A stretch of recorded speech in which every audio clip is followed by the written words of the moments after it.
Damn, Danny.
Damn, Danny.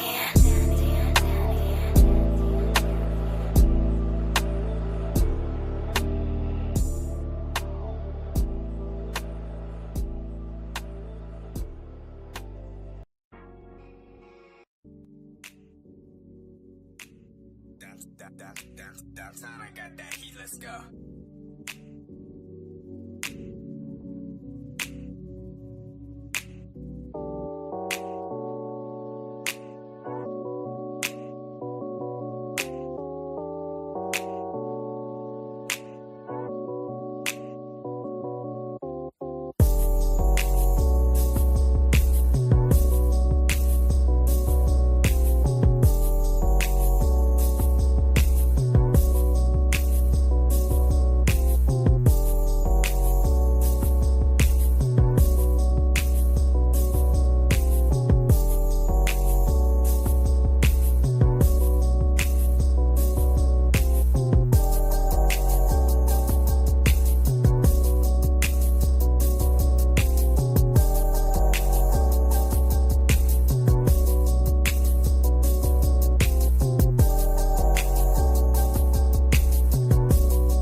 Damn. What up? What up? What up? It's the SMT Media Network. We're talking hoops, playoff hoops. Oh, yeah. Oh, yeah. Exciting tonight. We got a game. Just one game tonight in the association. You know, once you get into the second round, the number of games really trickles. You know, it ain't like the first round, you know. Anyways, I got a new mic and interface setup going on. I want to know if you guys can hear me okay. I want to know if there's any static or any feedback. If you guys could please let me know. Let me know that you can hear me loud and clear. Mike, I see you in the live chat, homie. I see you, brother. Hope all is well in your world, sir. We're talking hoops tonight, man. We'll talk this game, and then obviously the platform is open. Sound solid? Excellent. Thank you. Appreciate you, sir. Yeah, what we'll do is we'll obviously talk the game tonight, how we think that's going to go. No Steph Curry, man. That's major. That is absolutely major. To not have your best player available, and probably out for multiple games, right? He injured himself, I think, non-contact, like a hamstring, soft tissue injury. Father time catching up to old Steph.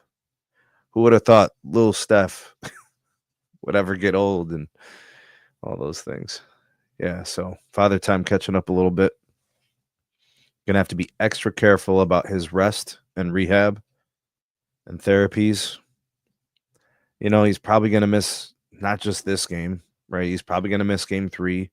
He's probably gonna miss game 4. And those would be the 2 games in Golden State.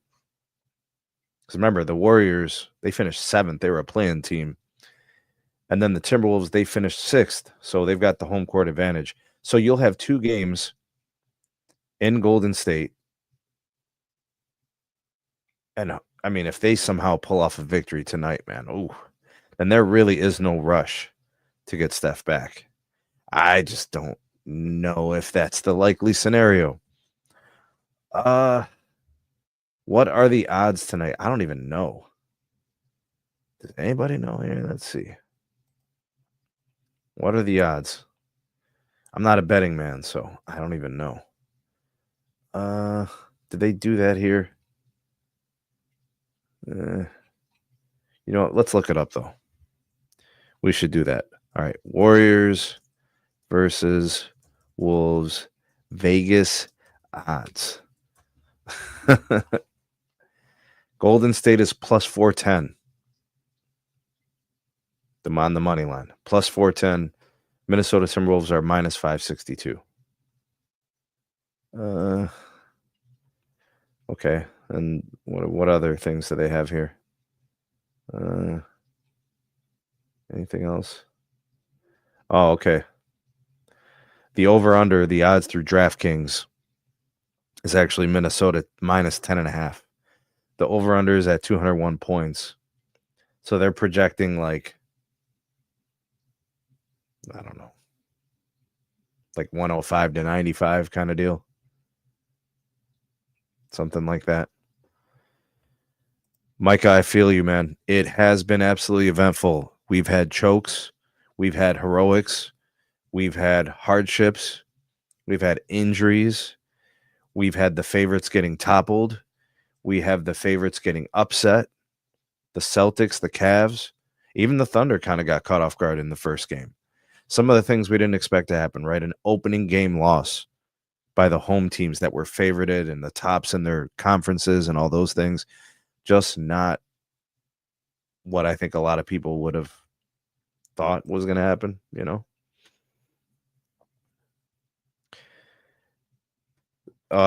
I was discussing this the topic in the video most recently posted of who I thought was going to win this game, and I think the favorite for sure is the Wolves. In order for the Warriors to win, I feel like a lot of things have to go their way. You know, I think you got to get a really big game out of some key players.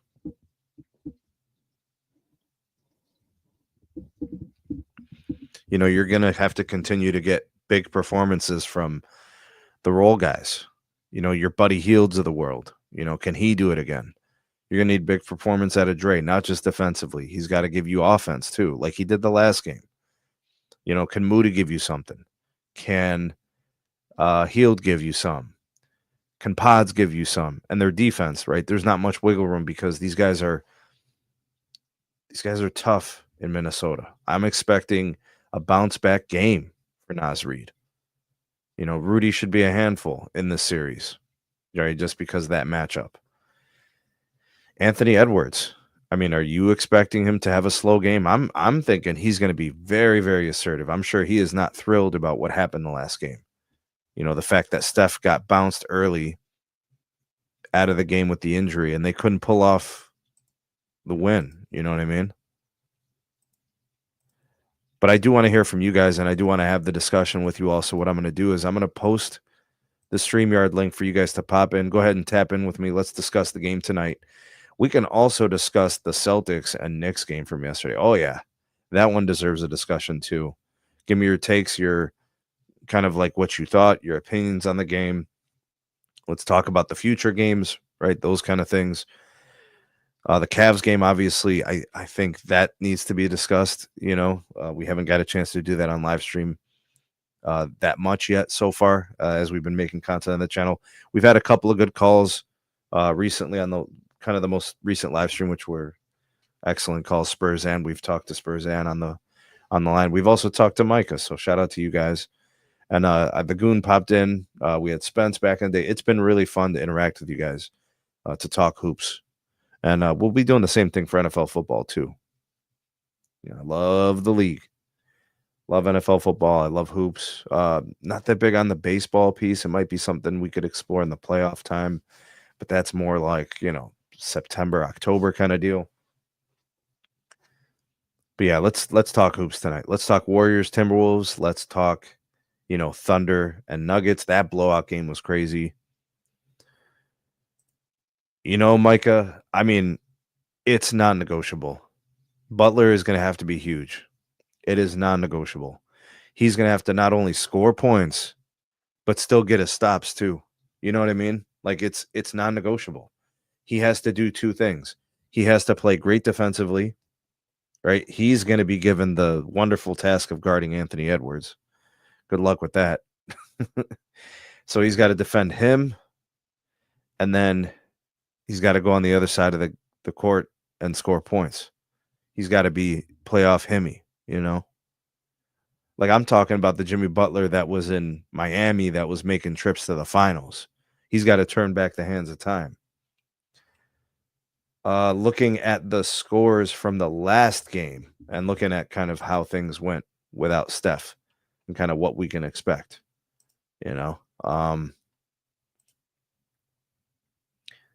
know if it's going to be a repeat. Buddy Hield, 24 points, 8 rebounds. Can we expect that again? I don't know. I mean, the Warriors won by 11 points. That wasn't like they didn't squeak by the Wolves. They beat them pretty handily. Buddy Hield, 24 and 8. Jimmy was good. 20 points, 11 boards. 8 assists. Jimmy was phenomenal. I know he only scored on seven field goals. He was only 2 of 8 from 3, but he got to the free throw line. He was assertive. Draymond Green, I think, played out of his mind, in my opinion. 18 points for Draymond Green. That's crazy. He took 5 threes in the first quarter, I think the first quarter of the first half. And then he missed all the rest of his shots. But, Dre's calling Carter's defense. He almost fouled out. He had 5 personal fouls. I'm not sure if he had any techs or flagrants. That's just customary at this point. Steph only able to log 13 minutes. He was out in the second quarter. Pods didn't give you much. He's going to have to show up tonight. Gary Payton might need to step up, right? Jonathan Kuminga might need to step up. I don't know if Gui Santos is going to give you anything. Quentin Post, does he have a place in this particular game? Moses Moody, can he give you something? These guys are going to have to step up. It's just going to take more tonight because the Timberwolves are not going to lose tonight. You're going to have to beat them. They're not going to let you beat them, Oh, here's another one. Yeah, I just made a video on this actually, Micah. It'll be dropping tomorrow, I think. They're saying MCL went out to party after the series was over. I'm hearing that an MCL injury requires you to rest and you can't move much. Bro, I'm telling you, a grade 2 sprain is, well, number one, very painful. Number two, it will have you walking awkward as hell. Barely, like you'll be dragging your leg. There'll be shooting pain. You'll have limited motion. Your knee's gonna feel like it's gonna buckle. You have no stability, no security. Yeah, 100% facts. Like you're not just gonna be walking around and pretending like it's all good. That's how you know this is all a bunch of nonsense. And the crazy thing is, bro, is nobody was asking if he was injured. Nobody cares that he was injured. Like it didn't impact the game. It didn't matter. Like why volunteer all these excuses and put yourself up for the scrutiny unnecessarily? It just didn't make any sense. Man. Like you can't just lose like normal people. You can't just take the loss on the chin. You can't just say we didn't play well enough. The Wolves just beat us. We got to come back next year, regroup, be more ready for the playoffs, be more ready to compete in the playoffs. We can't say that. We have to make excuses. I'm not sure if it's about him being allowed to lie. I think the problem is this, Micah. I think the problem is there's a constituency of folks who will echo those excuses. And then what it does is it makes LeBron and his people think that it's all good. We got the support of the people. Let's just go ahead and keep lying. It's working or whatever, which is kind of stupid because anybody with a half a brain would say, okay, we saw the direction things were going. They were getting their ass kicked. They couldn't even beat the Timberwolves when the Timberwolves were playing below average. This is just excuses. I mean, come on. He ran into Dante DiVincenzo, who is just like a regular guard. There's 100 guys in the NBA that are, the same size as him, that are tiny guards, regular, just little people, like relative to the NBA player. Like LeBron is 6'8", 250 pounds. What could have possibly have happened between him and Dante DiVincenzo to his knee? I just, but let's say that injury is real, right? Let's say that it is a legitimate injury and he did hurt his knee. Why exaggerate it and say it's a grade 2? Why exaggerate the timing of it? Why drop news about it when you know it's not going to benefit you and people are just going to say, you know what, you guys lost. Now you're just making excuses. How could you be so like muted to that? So unaware of that, how that's going to be perceived. That's just wild to me. Like anybody would know that. Anybody would think, if I drop this news that I got injured, people are going to say I'm lying. People are going to call me a fraud and a fake. How do you not know that? Like you'd be completely recovered from this in a couple of weeks. You'd be back training, you'd be back practicing, jogging, doing, shoot arounds, whatever. Why pretend? And then for people to see you out kicking it late, getting your swerve on, bro, at the Diddy parties, like, they're going to say it. They're going to dime you out because people got smoke for this dude, because they know he'd be lying about the reading the books, the fake cast, punching walls and being sedated and all these other excuses. It's become habitual, right? It's become repeated behavior. And it's repeated behavior because people allow it and people will echo those things that they're told. Anybody with any type of common sense would understand this deserves scrutiny. It's gotten to the point where he's lied so much about stuff and pretended about so many things. You need to prove with an MRI that you actually have a sprained MCL because nobody's buying it. Not when you got stories like that. All right. Second greatest all time? I don't know, man. I don't know. I don't know about second greatest. Not everybody's going to agree with that statement. you know. I mean, if we're just talking basketball, like real, like just hoops, if we're talking about achievements, if we're talking about how they played the game, when they played the game, oh yeah, that matters. When you play the game absolutely matters to your greatness, right? Your level of competition, how well you were able to compete amongst the best, your contemporaries.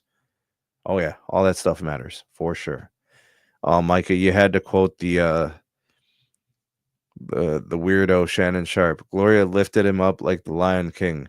Behold, doctors, this will be the greatest basketball player that ever lived. Did he really say that, man? I mean, that sounds like some zesty BS that he would say. Absolutely. Yeah, link is in the live chat if anybody's going to pop in and, talk about this LeBron situation. We could talk about tonight's game between the Warriors and Wolves. We could talk Cavs, Pacers. Cavs down 0-2 in a very tough predicament.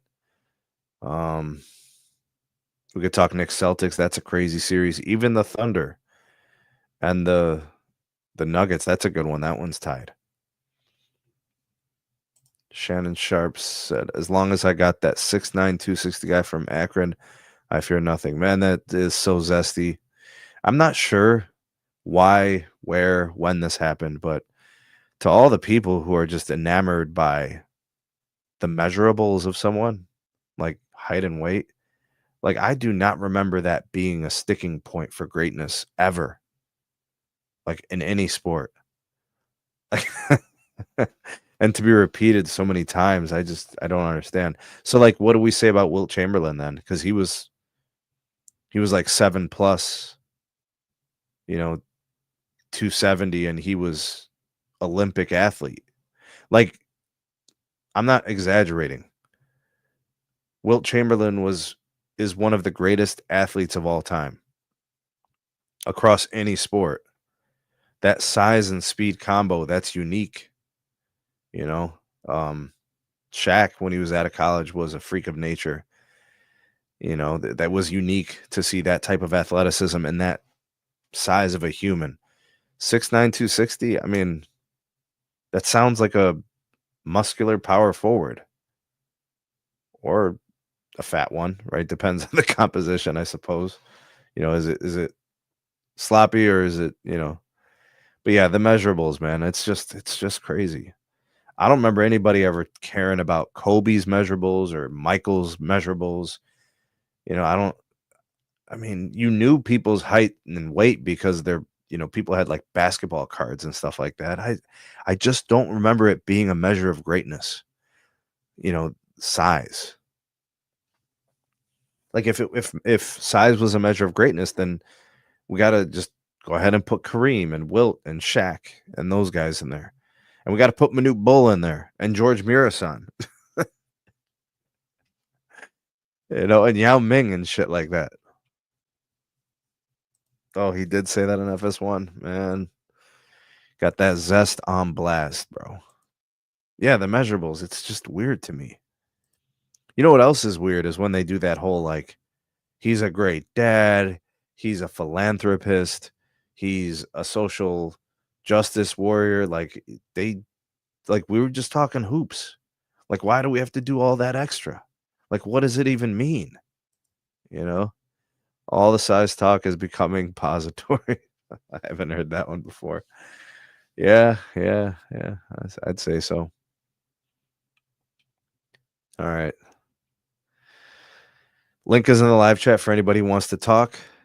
NBA playoffs, the game tonight, games tomorrow, Western Conference, Eastern Conference. We got a couple of crazy series happening right now. You guys know how disappointed I am with my Cleveland Cavaliers. I'm sure there are a lot of Celtics fans out there who are very disappointed in their Boston team. I have to say, I mean, I'm a huge fan of Jason Tatum. He's one of those guys that's absolutely, 3-level talent when it comes to the offense. But man, he just is not it this series. And there's other deficiencies that we're seeing on the Celtics. They're falling victims to the same things that they did in the regular season when they lost games to good teams. And the Knicks are making them pay.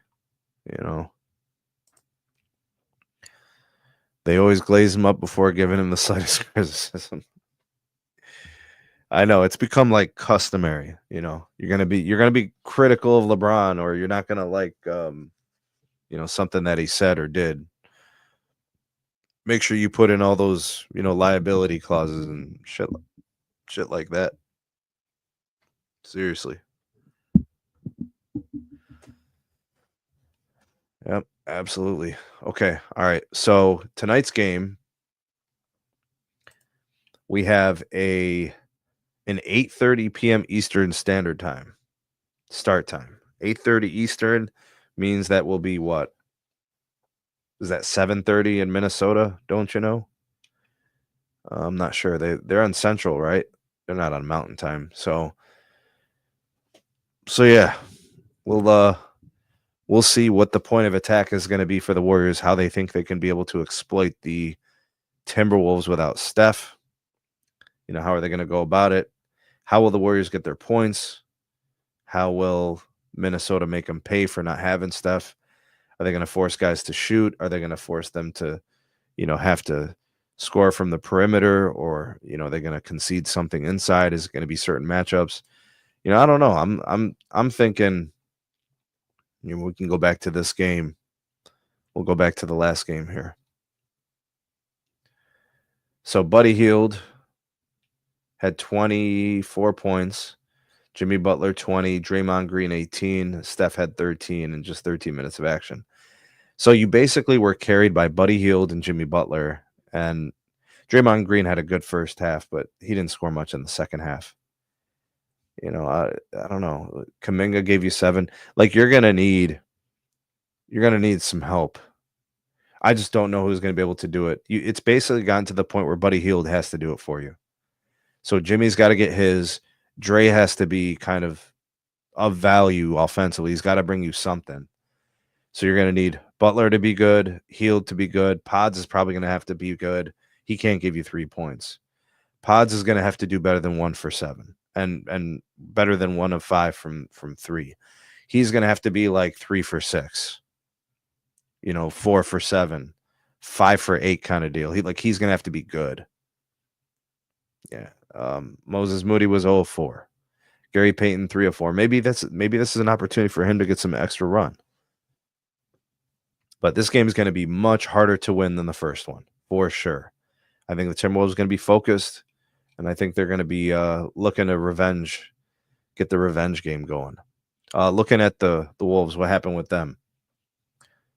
Jaden McDaniels, 12 points. All right, that's not bad. 6 of 12.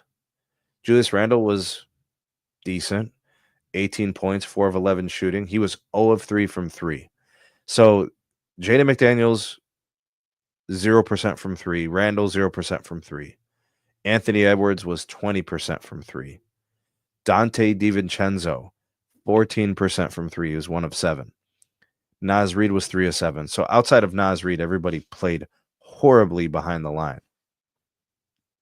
So Naz Reid is going to have to be better in terms of impacting the whole game. I think he did step out. Maybe he was kind of limited.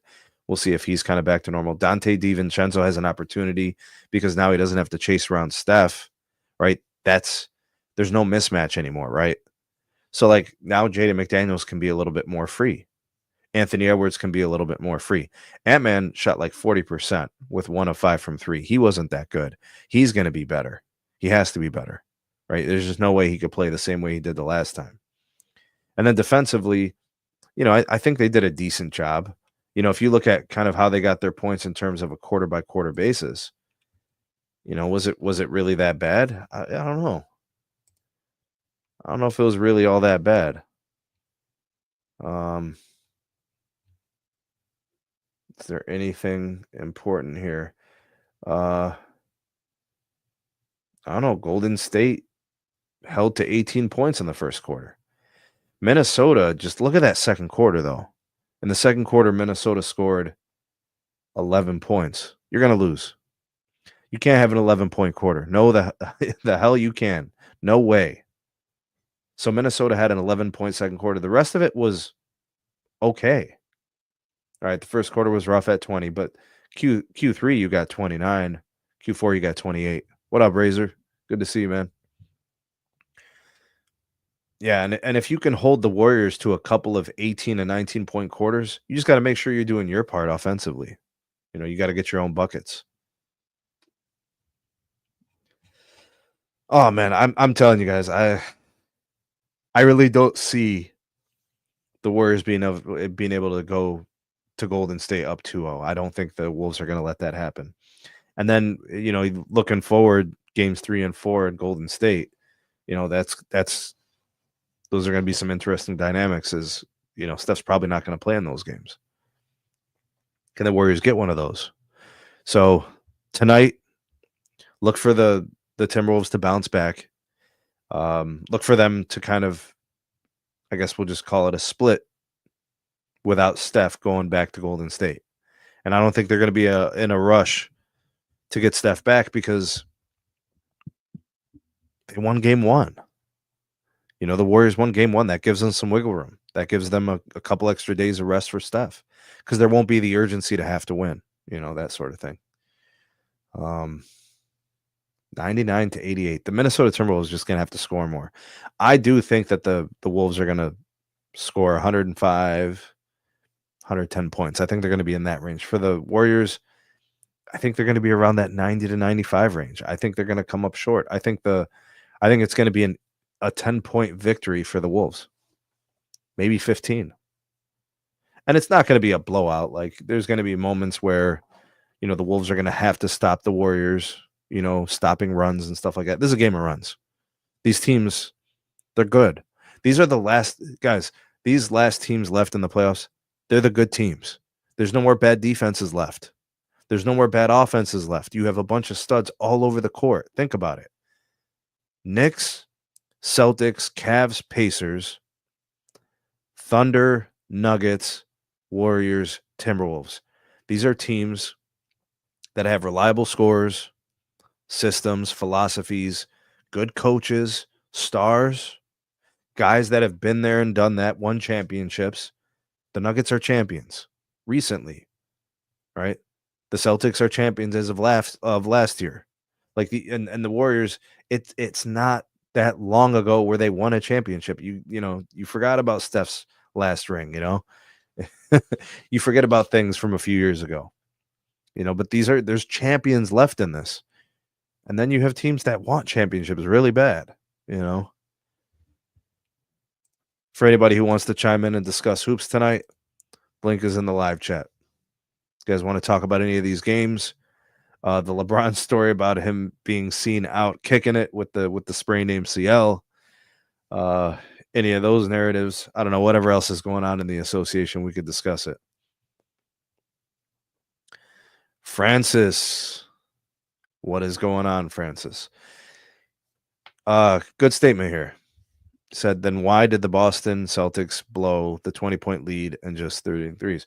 I think there's a lot of criticism that goes to the Celtics, but I think a lot of it is deserved. Like, if you look at the Celtics, and we'll just drop this down. That was yesterday's game, I believe, right? Okay. So check this out. The Celtics last night, things were going well for most of the game. The fourth quarter is where things get real shitty. Yesterday and in game 1. And the Knicks made them pay. OG wasn't even good yesterday. He was 2 of 9 from the field, 1 of 4 from 3.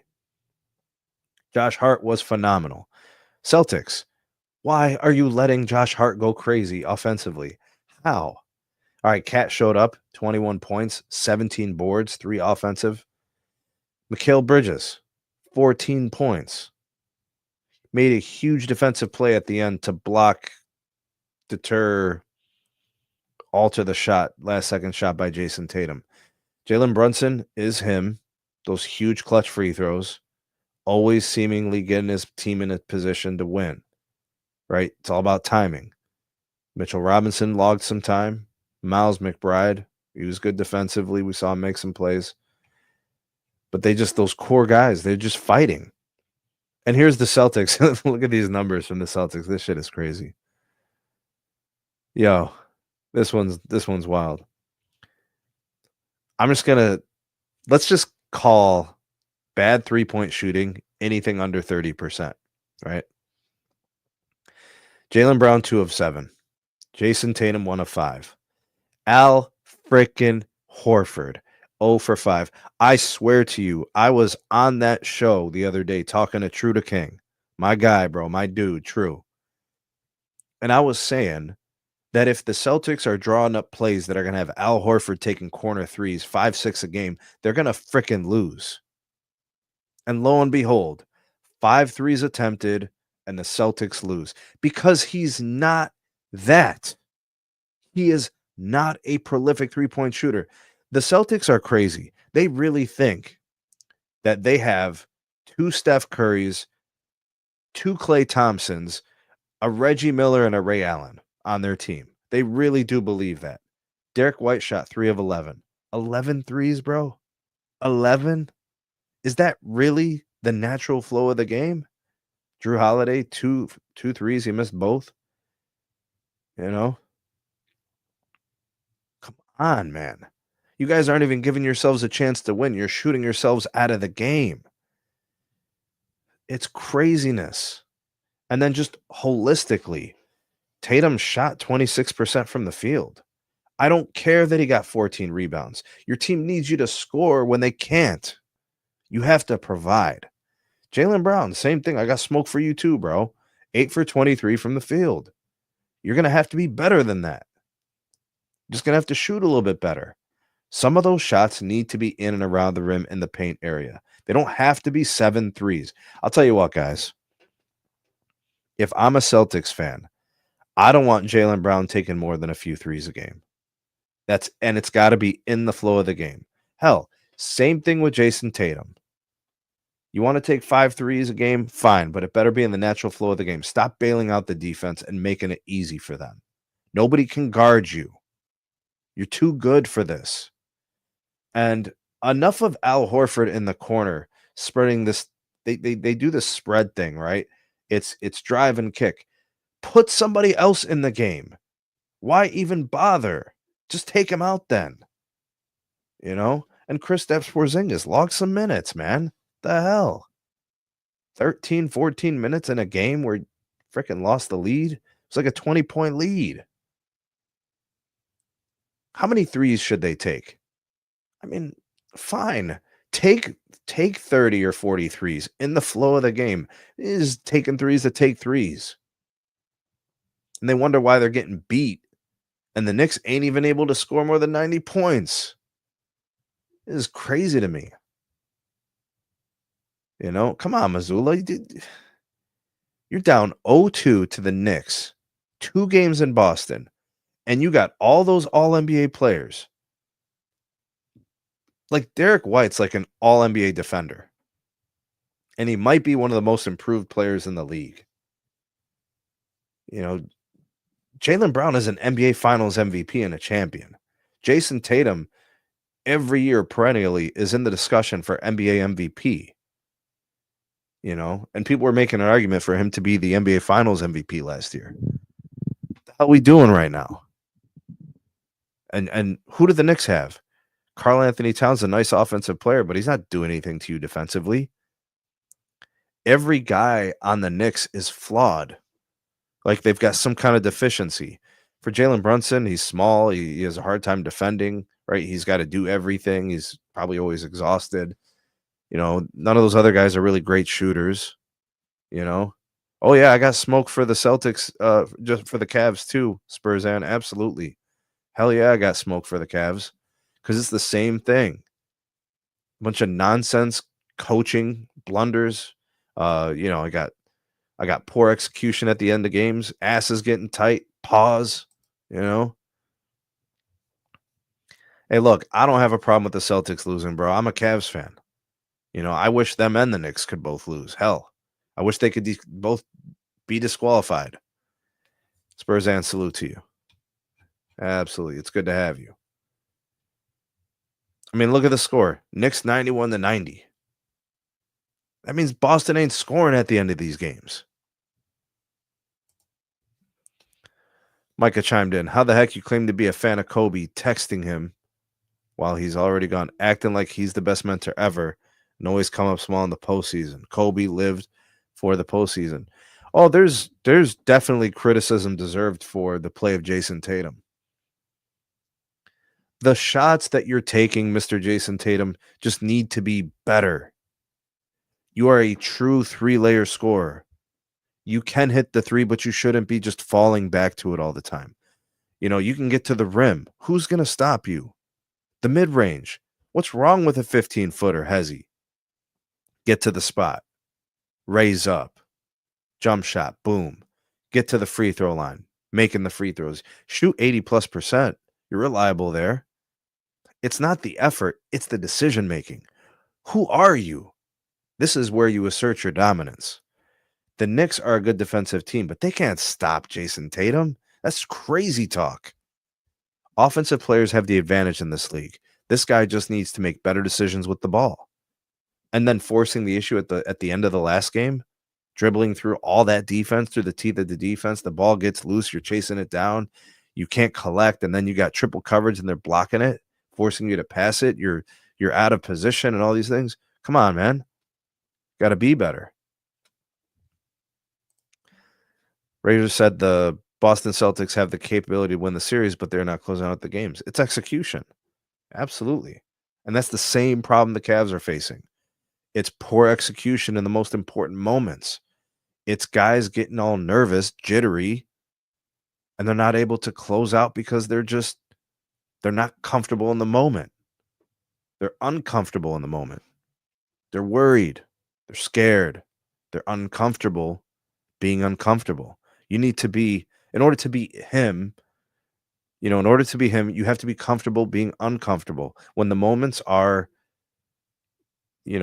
precarious, when the moments are, unknown, when the outcomes, the game's in the balance and it can go one way or the other. The Celtics just haven't provided. Tatum, namely, your team needs you in those moments. I'm really surprised he didn't just settle for a three. I really thought he was going to, because that's what he was doing. But then he was smart to try to look for a nice high percentage too. But he tried to dribble through the defense, and the defense converged, and he couldn't do anything with it. Oh yeah, Celtics and Cavs, absolutely. Both down 0-2, going to enemy territory. Both the Celtics and the Cavs need to play with the urgency of an elimination game. The Cavs and the Celtics need to treat their game threes like game sevens, because if they go down 0-3, it's over. There's no statistical correlation, causation, relationship between going down 0-3 and coming back. It's never happened in the NBA. I think it's happened in baseball once, but it's unprecedented. It's just, think about all the 7-game series where a team went down 0-3 and it didn't happen. Most of them close out the games in 4 and 5. I mean, you just beat a team 3 times in a row. How the hell could you even believe in yourself at that point? Micah says Tatum has so much talent and skill, settles for 3, pass the ball out in the occasional mid-range. He just shouldn't settle for low-quality possessions. That's a really, really underrated skill, is basketball IQ, or what I like to call basketball decision-making. Like there's like a feel to the game. Like, oh, I need to be here. This is the spot I need to go to. Here's what's been working. Here's what the defense is giving me. Here, I'm going to go to this area because the defense, they're shading me this way. I got to take what they give me. Maybe I need to pass on this possession, or, maybe I need to, have somebody give me the in pass, in the post or something. Like, why didn't they? Like, it's crazy to me. Joe Mazzulla had a timeout and he didn't use it. He must have thought, I could take this timeout with me to Madison Square Garden and it'll be an extra timeout. Last I checked, timeouts don't carry over. He should have used it to advance the ball and then get Tatum in position. Get him on the block. And then you got a fadeaway to any side you want. And if they send the double team early in the clock, then dish for the open shot and make sure it's not a three. Make it to a streaking player to the rim, like Jalen Brown or something like how did Joe Mazzulla not make those decisions and give those options to that play? You know, ISOs and it's gross and disgusting. It's just bad basketball. It was terrible to watch that play out.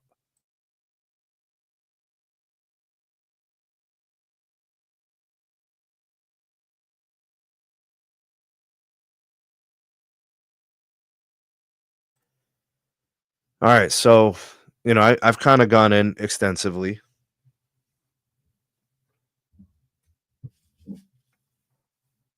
I've kind of gone in extensively on the Celtics. I mean, I think it's a disappointment. Um, I don't think anybody's happy with the way that series has gone if you're a Celtics fan, but if you're a Knicks fan, I think you're super thrilled. You're loving your life. You got the Knicks going back to New York with a 2-0 lead. They legitimately have a chance to close out this series if they're able to hold home court, right? Like if they win game 3, like what's the conversation going to be?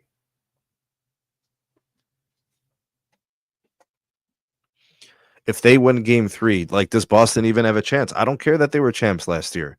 They're not likely going to win that game.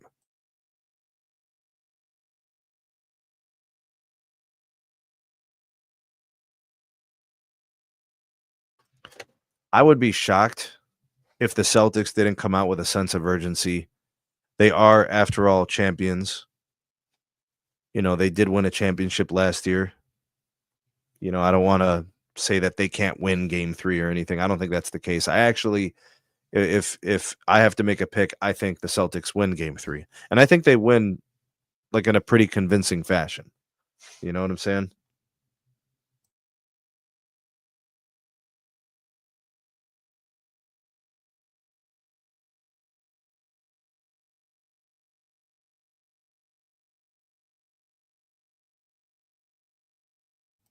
Yeah, I would be shocked if the Celtics didn't win game 3.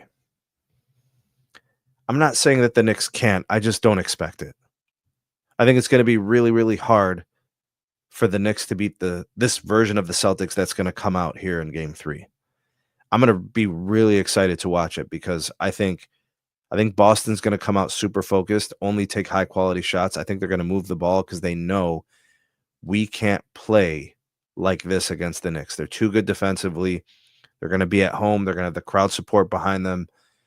And I think the late game execution, everything's going to be heightened. I think the Knicks are going to mount a comeback. Like I do think the Celtics are going to stretch the lead to 20 points. And I think the Celtics are going to be well aware of it. And they're not just going to let the New York Knicks get within 5 and get within 2 possessions and those kind of things. I think they're going to be ready for that.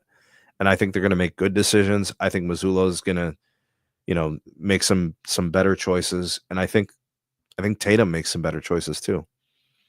Don't be surprised if Tatum ends up with like 21 points, 12 assists, but ends up like 7 of 8 from the free throw line, you know, 3 of 5 from the three. Like it's going to be a very clean game for Tatum.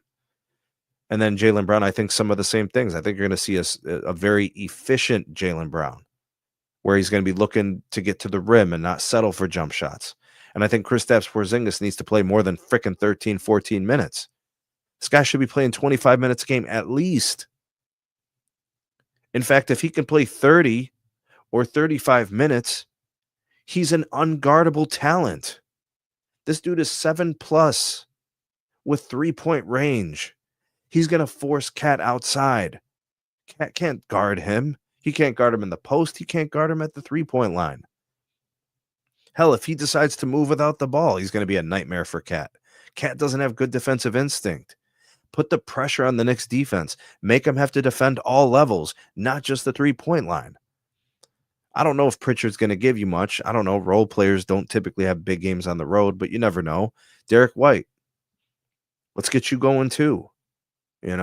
Drew Holiday, maybe you can assert yourself a little bit more.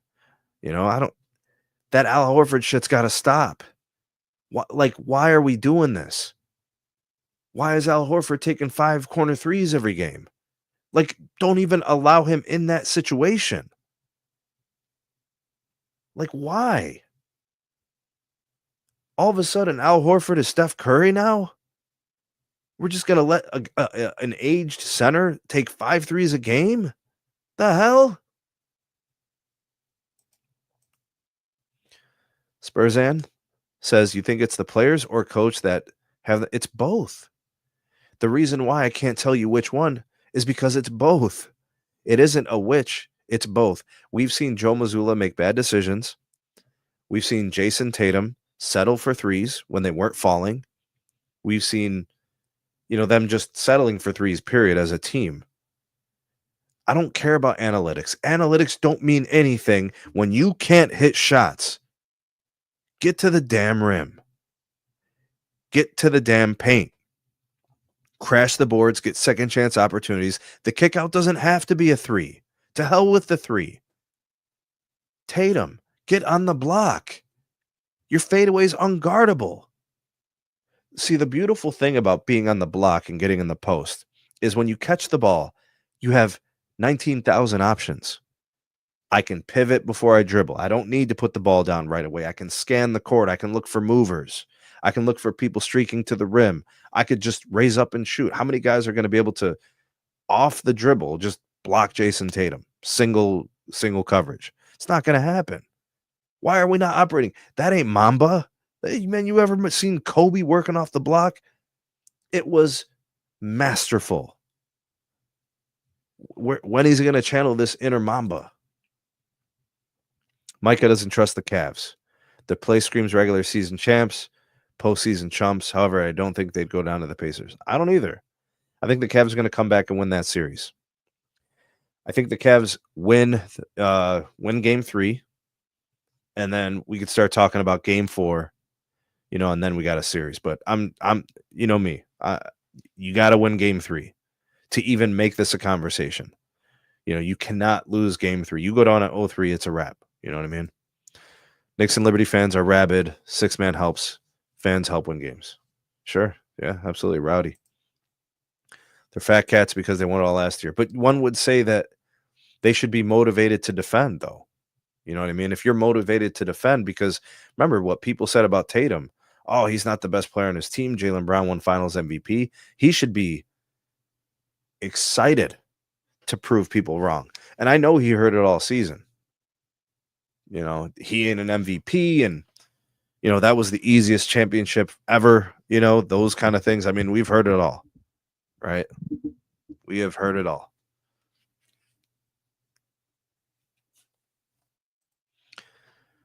Razor says Celtics coach doesn't see anything wrong with Boston missing 43s. Did they miss 43s? Were they 10 of 50? Is that right? I don't understand why he didn't change strategy during the last moments of the game. Well, I mean, they just fall to ISO. They think because they've got an amazing offensive player who can get their shot off, they should just automatically turn to isolation. I disagree.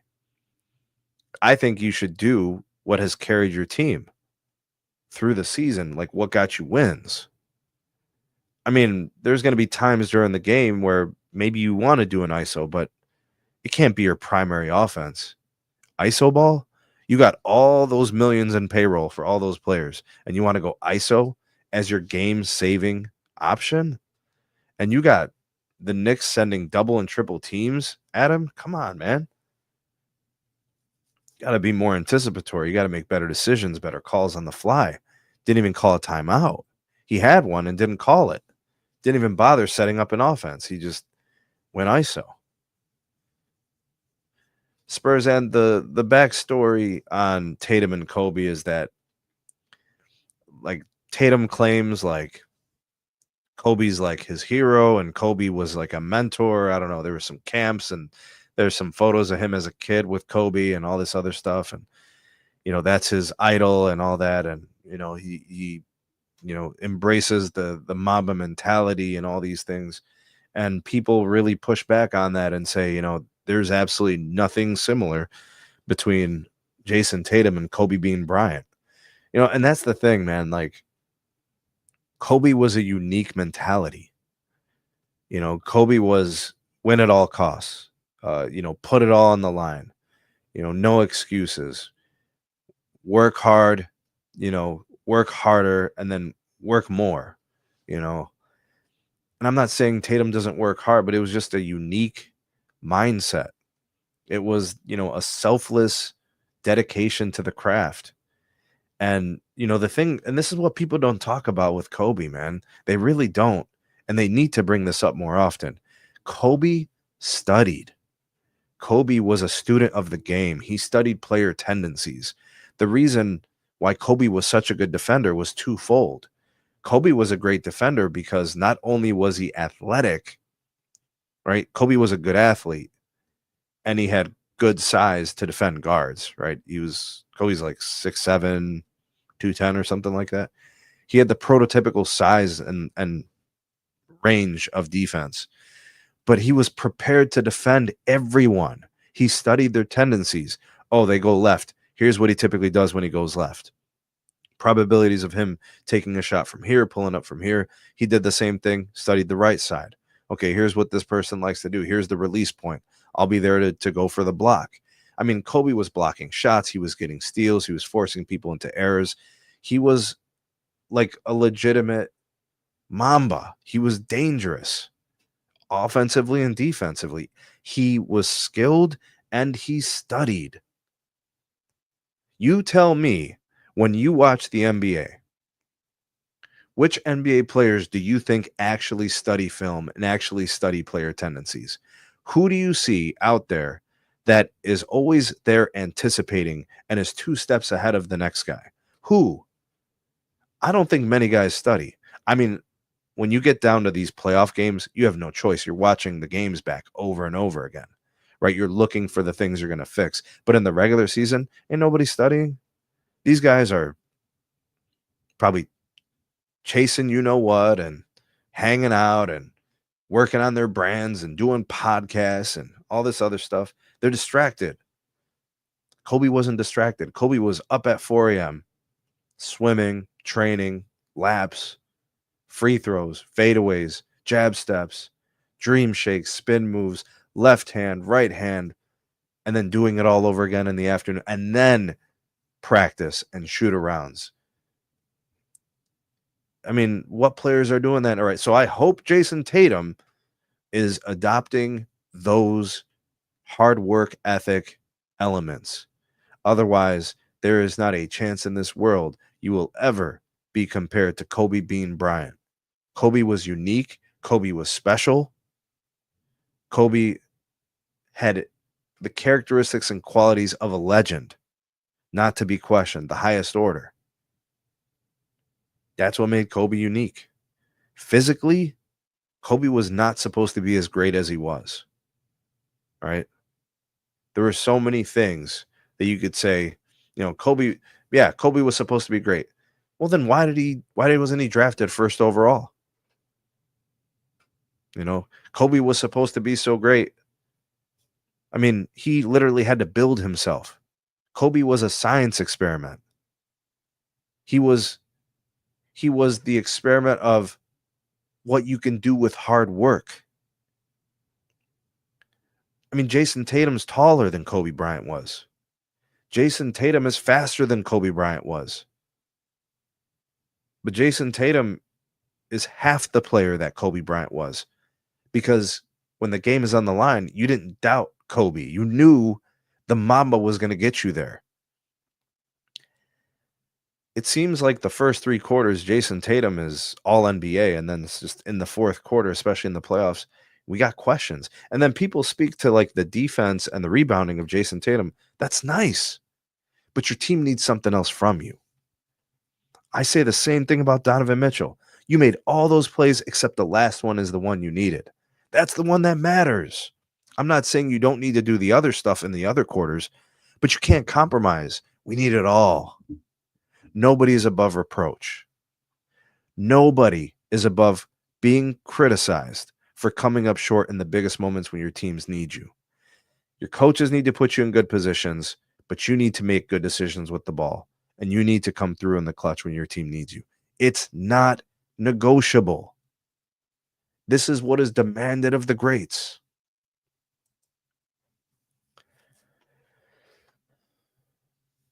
Micah says, I don't think the Celtics have adjusted to this defensive-oriented postseason. I have no other thoughts. I should be happy they're losing. And I'm a fan of Tatum too. I'm waiting for the moments. That's all we need. If you want people to stop talking and to stop questioning and invalidating you, you have to win to shut them up. You have to come through in the clutch and have moments that are characteristically yours. So people will say, oh, you remember the Tatum game? The game where he went 9 of 12 from the field in the fourth quarter and had 3 blocks and 2 steals and hit that game-winning shot when the Celtics were down 1. There needs to be those moments. That's really it. The regular season stats are there. The winning in the regular season is there. They won a championship last year. They're going to win another one. Like, the Celtics are here, but he needs to have his moments, though. Like, he could have had one of those moments against the Knicks last game, right? That would have made the series 1-1. You're going to New York, it would have a different complexion. You would have said, man, he carried his team,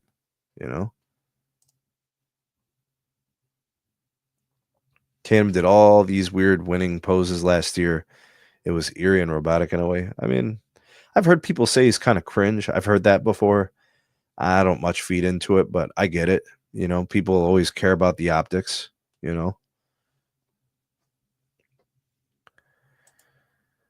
Facts, Tatum can't match Kobe's mentality, all-world skill with playground-level thought process.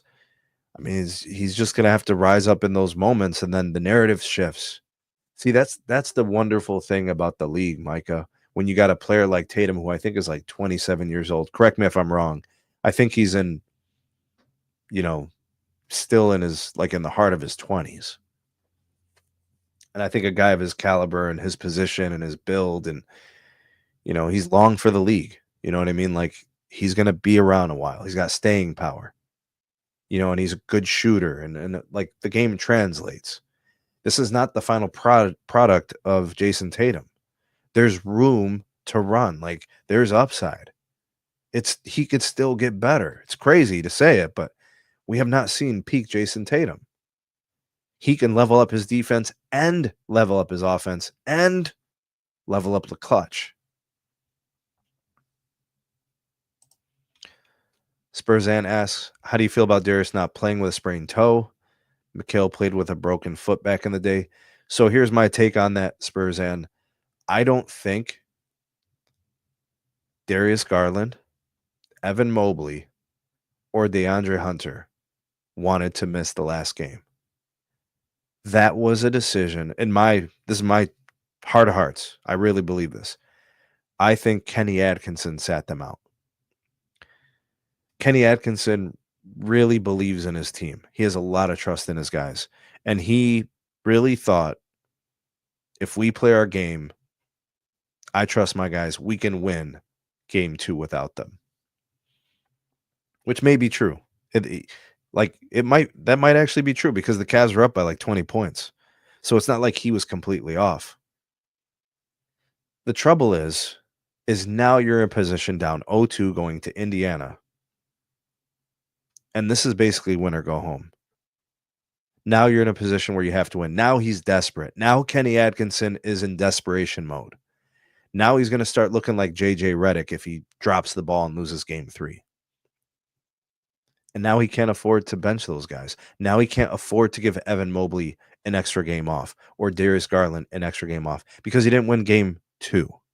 If the Cavs win game 2, I can almost guarantee he would have held out Darius Garland another game, Mobley another game, and possibly even Hunter. Maybe. I didn't see a cast on Hunter's thumb or anything. That, to me, just tells me it's bruised. The Mobley injury, maybe he'd hold him out. Mobley's young, though, and strong and a healthy guy. So, heals like magic. Darius Garland, obviously, the way he plays the game, he's shifty, jittery.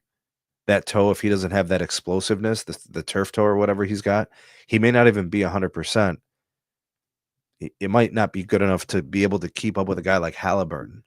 They'd probably move into a zone, to try to cover some of that up. I'm not sure how the game would have played out if those guys would have played, but that's on Kenny Atkinson. I do not blame Darius Garland, Evan Mobley, or DeAndre Hunter for not being available for game 2. I blame Kenny Atkinson. I have a lot of blame for Kenny Atkinson, who won Coach of the Year, by the way. I got a lot of blame for him because those decisions are on him. Those players want to play. You mean to tell me Darius Garland doesn't strike you as a guy who is going to be impossible to keep off the floor? That guy had a broken face and was fighting to get back into those games. DeAndre Hunter, I don't have a single reason to believe that dude doesn't want to fight to get back on the floor.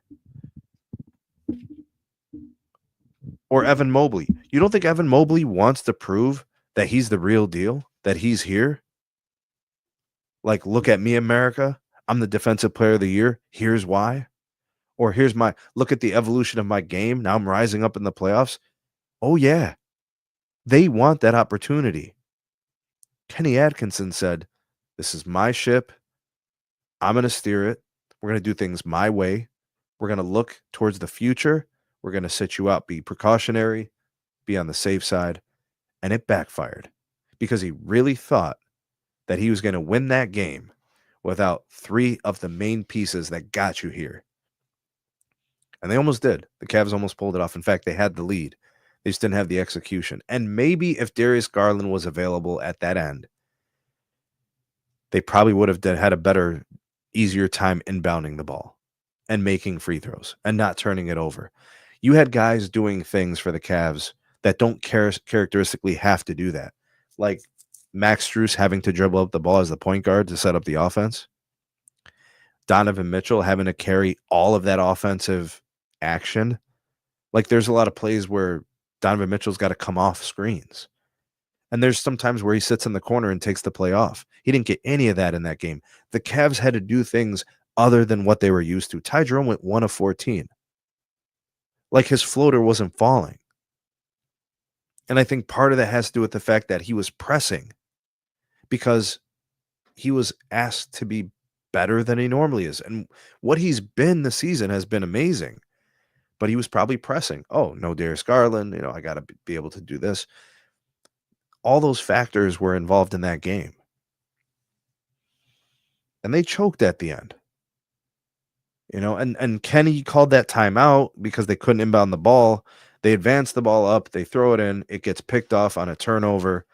And then Halliburton hits the 3 and you don't have a timeout. God, there were so many things in these first 2 games that we could point to and say, damn it, the Cavs just didn't deserve to win those games. And I hope it serves as a wake-up call.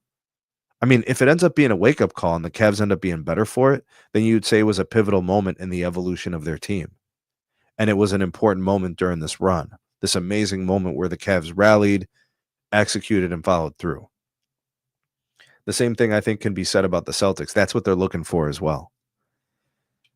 I really do want to hear what you guys have to say. I'm dropping the link here if anybody wants to chime in. Go ahead and tap in. Let me know what you think of the Cavs and the Pacers series. Let me know what you think of Knicks Celtics. These are both incredible series where the favorite is down 2 games to none. The favorite, the home court advantage, has been completely shifted. The complexion of the Eastern Conference is in all types of disarray. You got the underdog believing that they are the ones. And then in the Western Conference, we've got all types of madness going on, right? Oh, dang. What is happening in this game? What is happening here? The Timberwolves open up the game leading 12-0 on the Golden State Warriors. Oh, my goodness. Wow. We have a 12-0 game with 8.5 minutes left in the first quarter. What is happening right now? 12-0 run. We got a turnover for the Warriors. Jaden McDaniels, 5 points. Julius Randle, 4 points. 2 of 3 from the field. Mike Conley Jr. hit a 3. I got guys ready to play. That's what's happening. I got guys ready to play.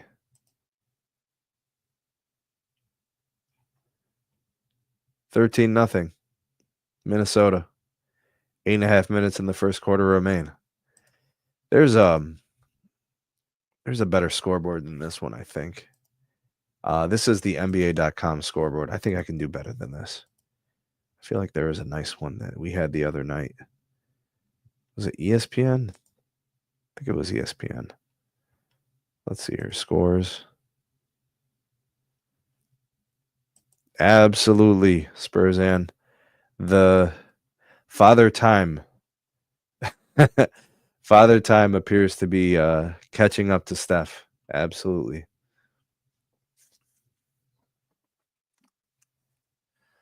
$13-0 Minnesota. My goodness.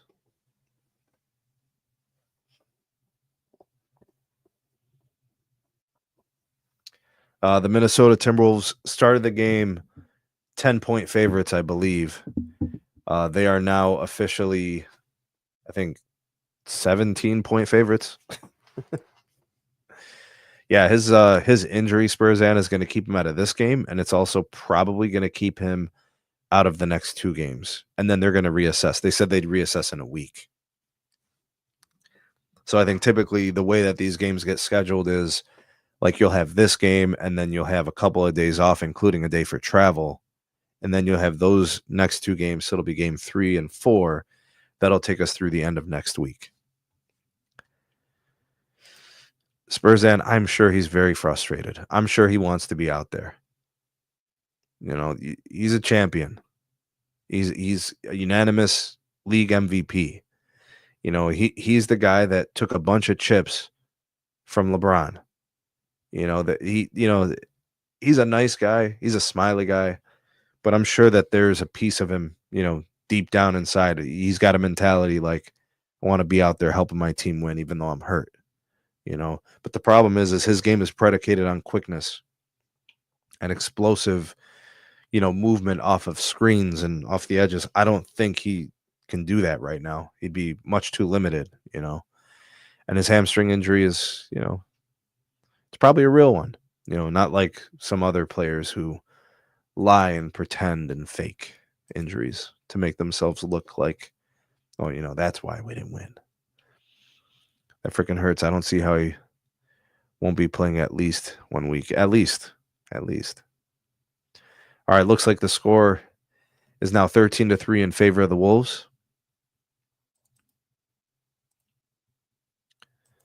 So the Wolves lead by 10. They've come out pretty hot. Rudy Gobert misses the layup, man. Oh, my God. Rudy Gobert. Jimmy Butler. Turnover. Anthony Edwards with the steal. You know what? I got to turn on this game. I can do that. I can definitely handle that.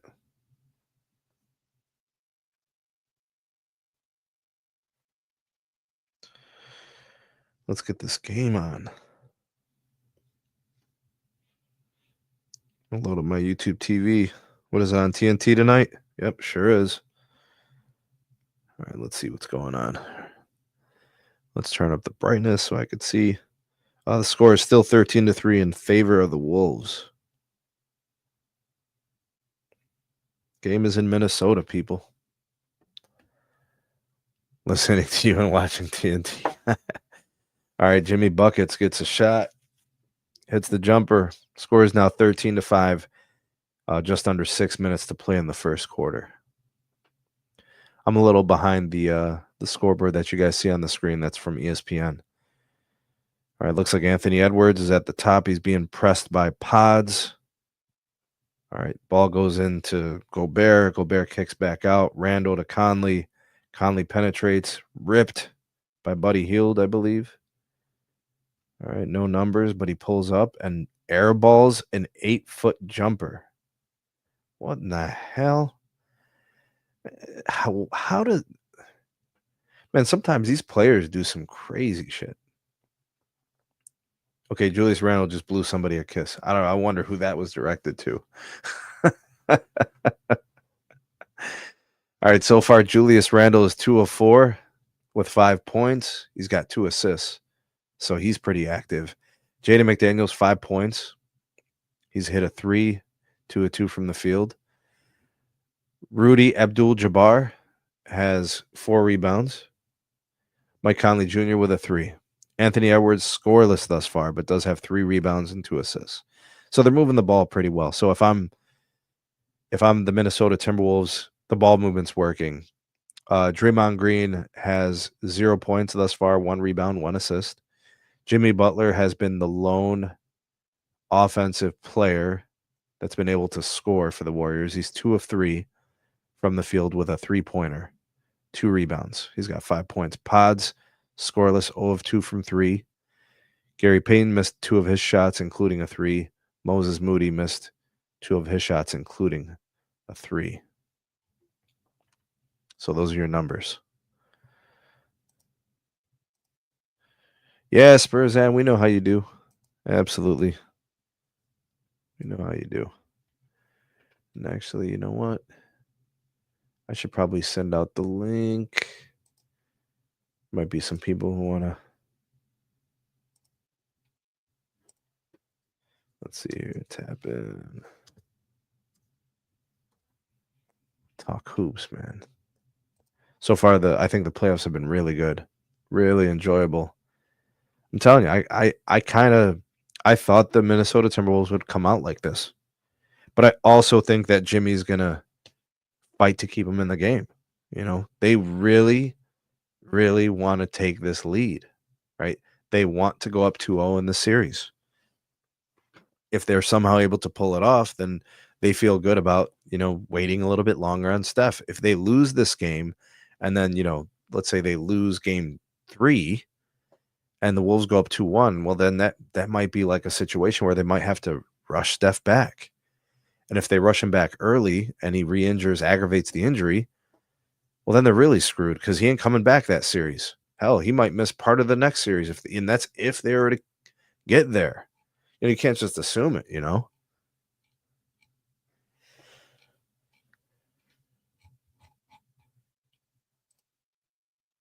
And they got damn commercials. Man, the sheer number of commercials during these games is crazy.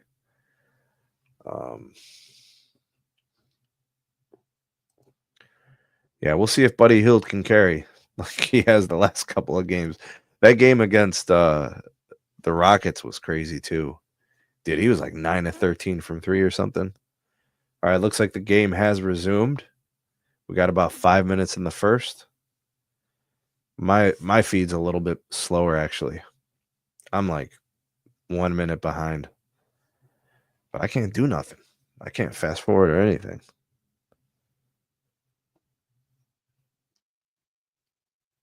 For anybody who wants to tap in and talk hoops, talk the NBA playoffs, talk this game that you guys see on the screen, or any of the other series, I've dropped the link into the live chat. Minnesota Timberwolves are up 13-5. About 5 minutes left in the first quarter. Outside of Jimmy Butler, the Warriors are having a really hard time scoring. Warriors are pretty cold. Looks like a miss from DiVincenzo.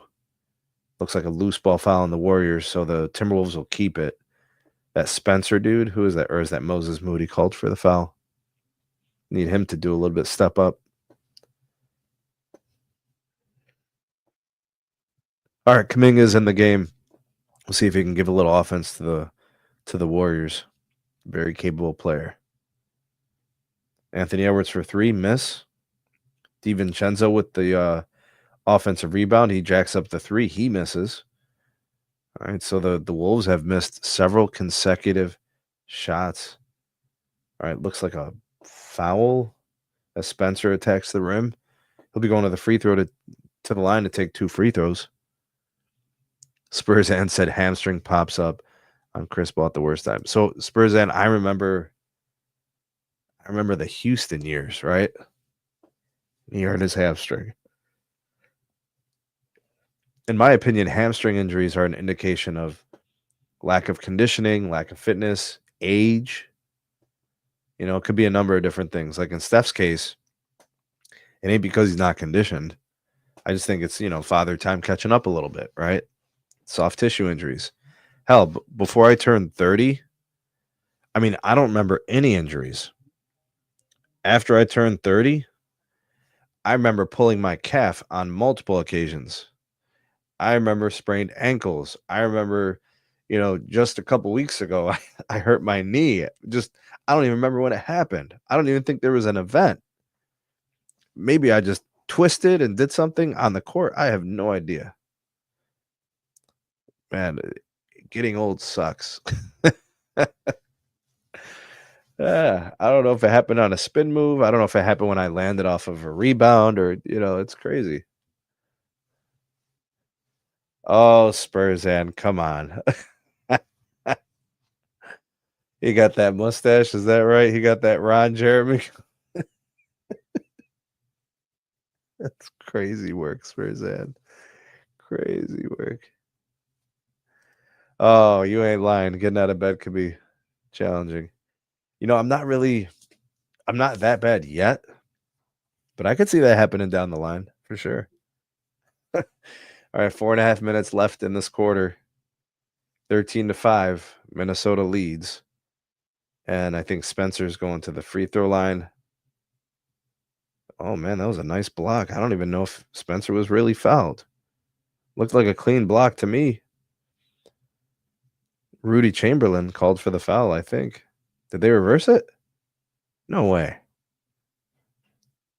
All right, yeah, they reversed the call. No foul. They jump it at the center of the court. Naz Reid chases it down, gets the ball to DiVincenzo. Minnesota with the possession. Anthony Edwards at the top. Penetrates. Acrobatic shot. He misses, but he's fouled. He's going to take 2 free throws. Anthony Edwards looking to get aggressive. 3-ball not falling. Time to make it happen in some other ways. Take notes, Mr. Jason Tatum.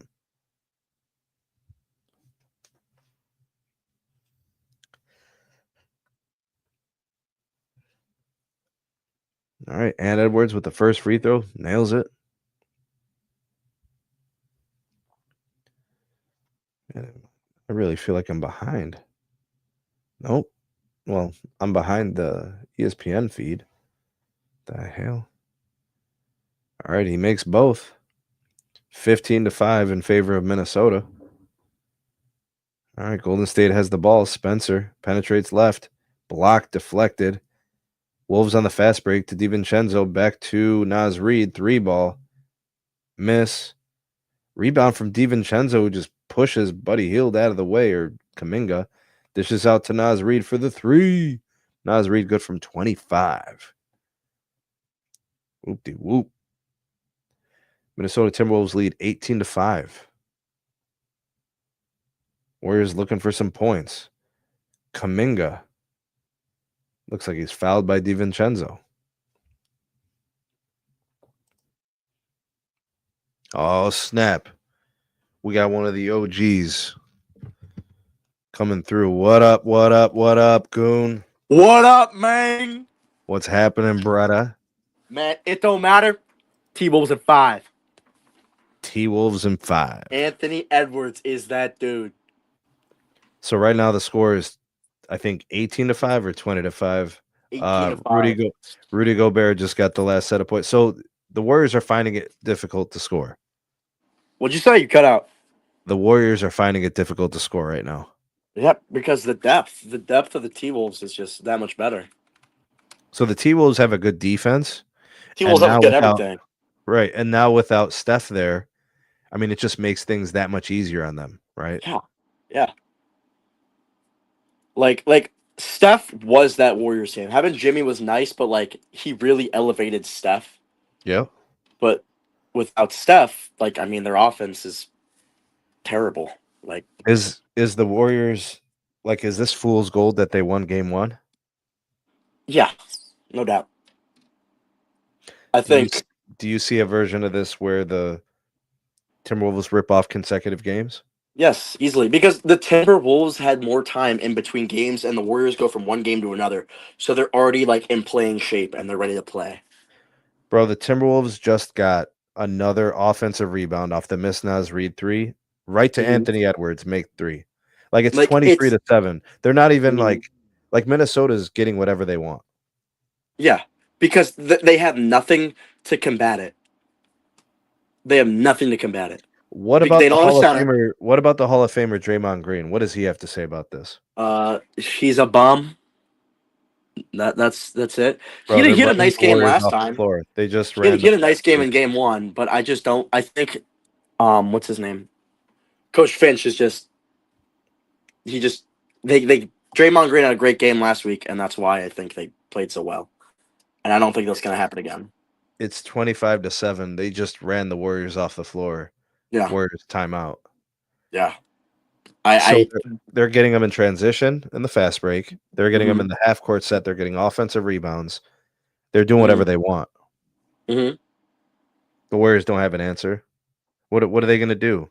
Is They're not Pod gonna going to do be the anything. answer? They're Is a Moody going to be the mismatch. answer? Hang on. They're a mismatch in basically every possible thing.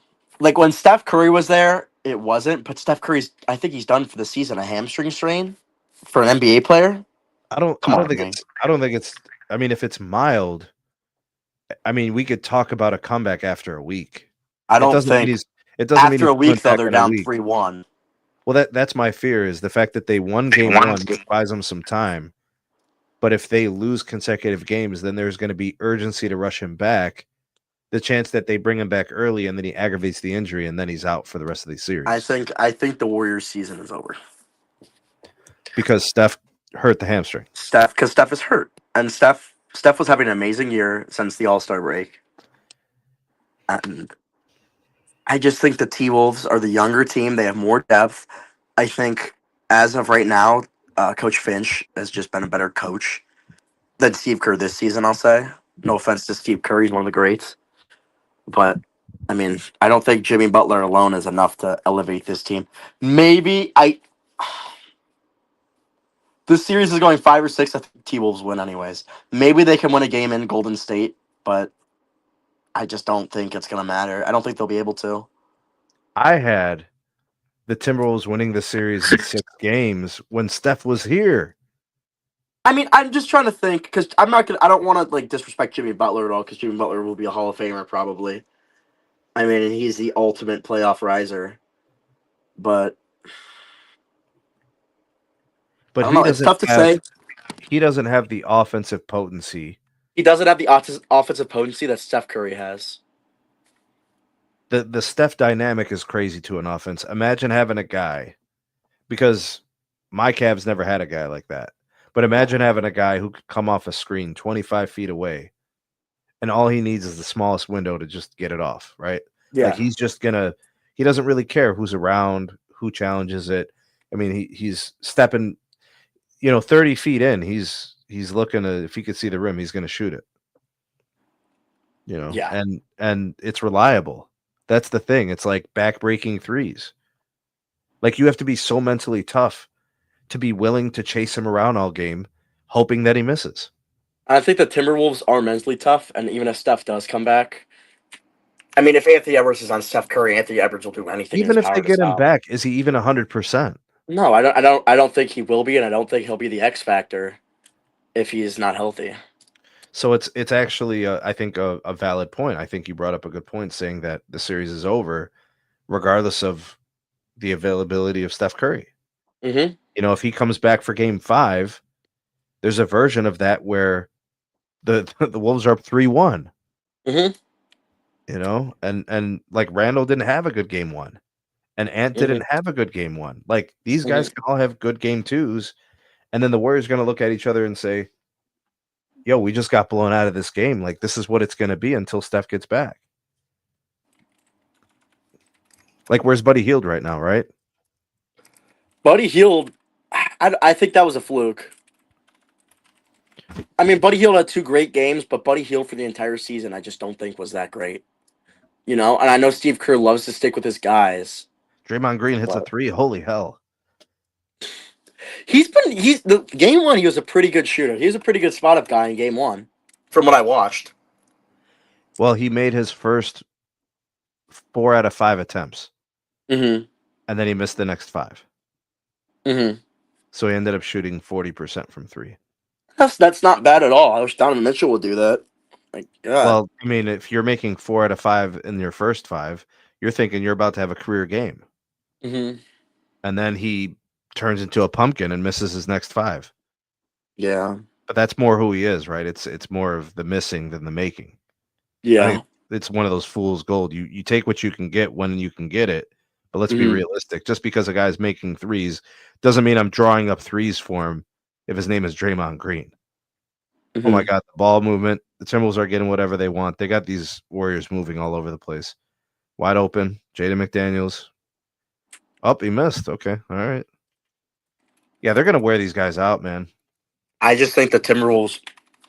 I think if anyone were to beat the Thunder too in the West, it would be the Timberwolves because they match up very well against them. We saw that during the regular season too.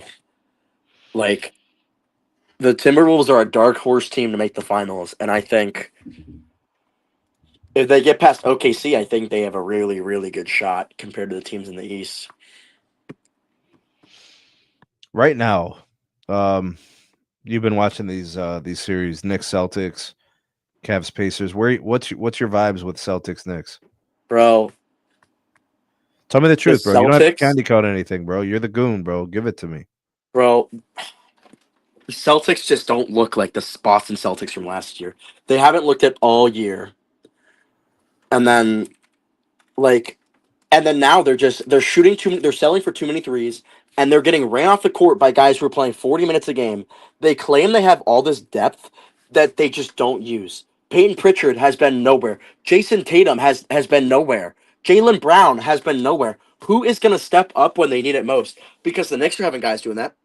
Mikal Bridges had 14 points in the fourth quarter alone. He had 0 points He before had that. 0 points until then. Why don't you guard him? And this is partially on Joe Mazzulla too for allowing them to do this and allowing them to do whatever they want. Like shooting 63s a game is unacceptable for any NBA team that doesn't have Steph Curry and Klay Thompson on it in their prime.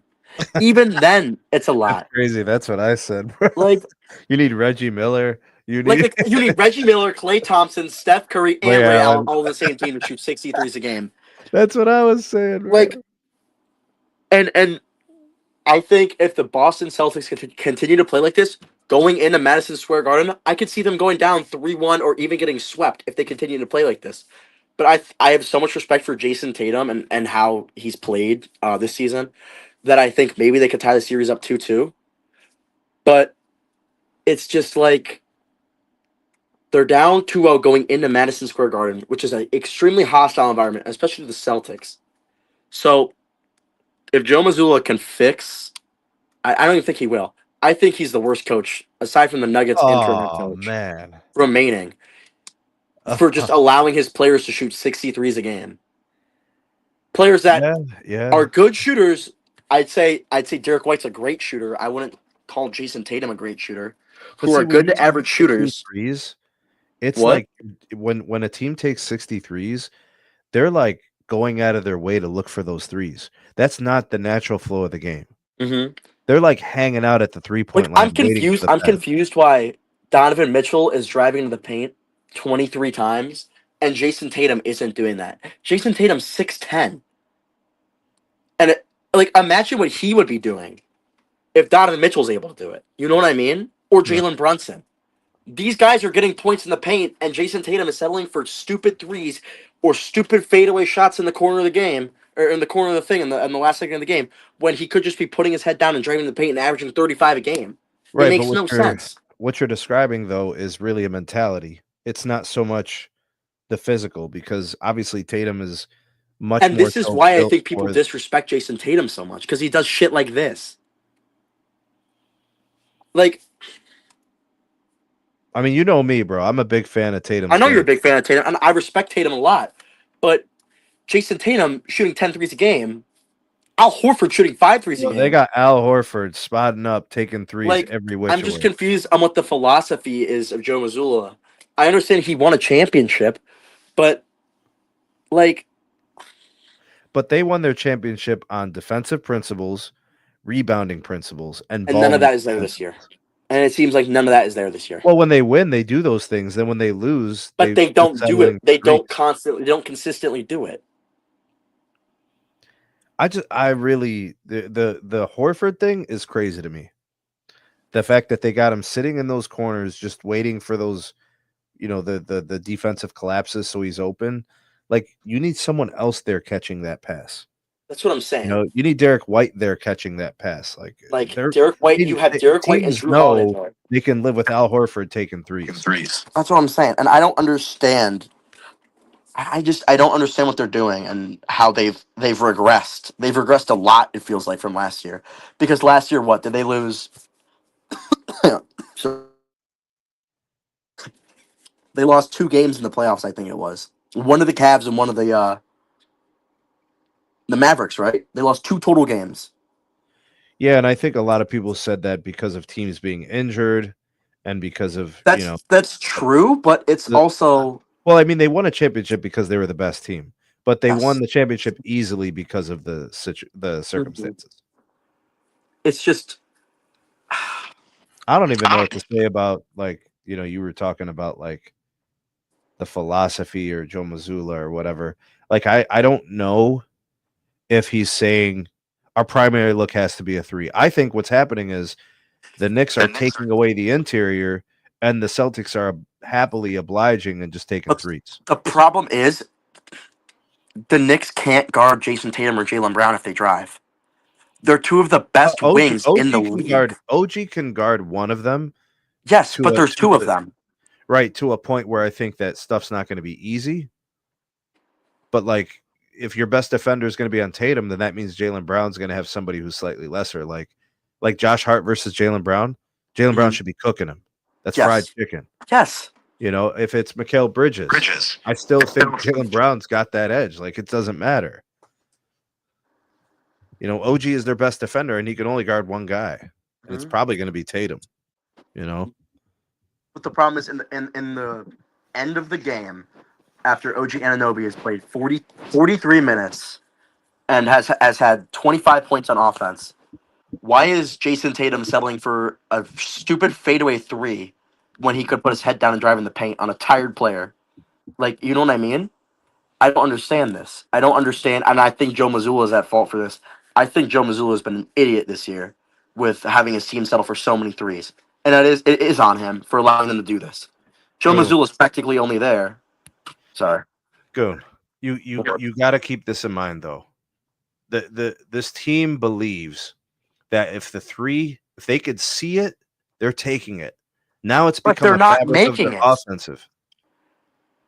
They're not making it. And this has been my problem with the Cavaliers, too. I just don't think they're going to stop. And this has been my problem with the Cavaliers because they've shot sub 30% for both games in this Pacers series for them settling for threes. All right, so let's talk Cavs and Pacers. Where are we at with that? I think the Cavs are out talented right now, and I think Ty Jerome needs to step up because he's been terrible. I said in a recent video when I was discussing this that this is a must-win for the Cavs. Mm-hmm. Like a game that, because if they lose statistically, it's just insurmountable. Like, nobody comes back from an 0-3 deficit. So this is a must. I mean, same thing for the Celtics. It's a must-win. Yeah. But if they win game 3, now we're having a conversation about game 4. I don't want to look too far ahead. No. But, I think. Sorry. No, go ahead. Go ahead. I think one of the 3 players that is missing needs to come back for us to win in Indiana. Whether it's Hunter, Garland, or Mobley, we need one You of see them. the reports? All indications are there's growing optimism. Quote, growing optimism. I think That all 3 will be back for the game. I think Darius Garland's injury is worse than people are saying it is. Turf toe is unbearable. Yeah. NFL players get turf toe and they miss weeks. Yeah. But Darius Garland has been resting for 15 days. How long is the turf recovery? So you would 2 to say 3 he's weeks. got to be on the And verge. he's been out 2 weeks. 2.5 weeks, we'll say, by the time the game starts. Rudy Gobert misses his free throws. His shooting form is worse than mine. Oh my God. The Minnesota Timberwolves are up 33-17. The Warriors are having hell trying to score points. I'm gonna say one last Brought in thing before I head they out. brought in some dude named K Knox II and T Jackson. Who are these people? I'm gonna say one last thing before I go with the Cavs. I think Donovan Mitchell is a championship level first option, and I think he wants it more than I think any player I've ever watched, except for one man in 2016. But I don't think the rest of the guys on that roster have it in them to win a championship. Okay, Not is he yet, going at to least. drag him through this round? I think he will. And I think one guy in that, I don't care who it is, so far it's been Struess. Somebody needs to step up and be that number 2 consistent option. All right, man. I Darius Garland, I understand the turf toe, but I mean, it's frustrating to see that nobody's willing to help Don after a legacy playoff game that if he would have won, that would have been one of the best carry jobs in playoff history. 48, 7, and 9 with 4 steals and a block. Sure, he turned Holy the ball over moly. 5 times. Draymond Green, another freaking flagrant. Holy hell, dude. It's Like insane. it's completely unnatural. He's just flailing his elbows at Naz Reid's face. Bro, but this is what the Cavs need. They need like a bully. What do you Bro, this is not I want beef stew. basketball. I want beef How stew. does this guy stay in these games and not get booted? Because the NBA loves him. What is there to love? He's unbearable. I don't know. All right, Steve, I'm going to head out. I said my piece. All right, brother. Thank you Yeah. for the call, man. Appreciate you. The hell is going on in this game? You got Tony Brothers? What are they calling him for? Are they reviewing the call? You got Draymond Green slicing and dicing people's faces and necks with elbows. What'd they call? Dre's pissed. What are they reviewing? Okay, so Naz Reid is in his space. Draymond tries to clear and elbows him in the face. Ref initiated review. Replay supports the call. Draymond Green technical foul. Why are they calling a technical? That's a flagrant, isn't it? This is crazy. He has 5 technicals in this postseason. He's 2 shy of a suspension. 2 flagrant,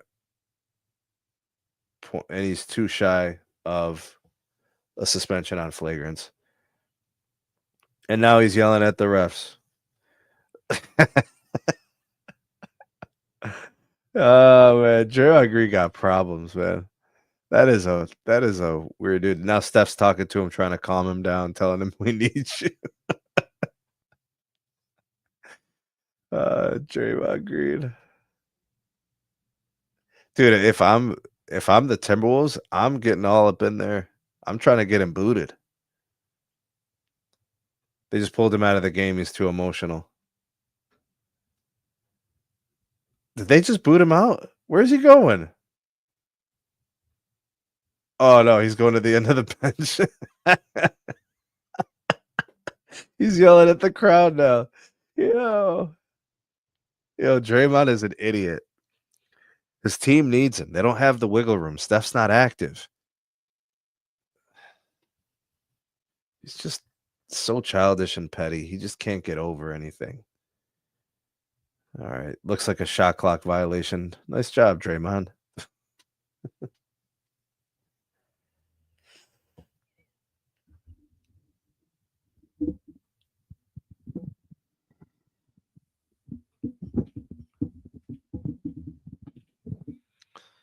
All right. The score is currently 33-19 in favor of the Timberwolves.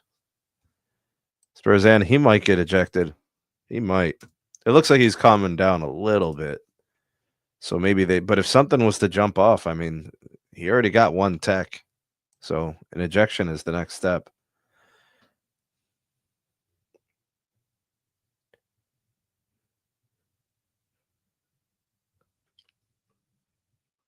All right, the Wolves get the offensive rebound. Or no, the Warriors get the offensive rebound. They get 2 points. 33-19.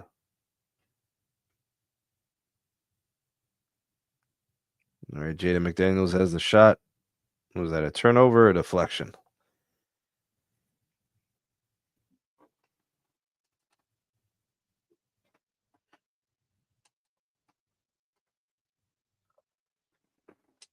Draymond's still complaining on the bench. Oh man, I don't even know why they panned his goofy self. All right, Conley dribbles.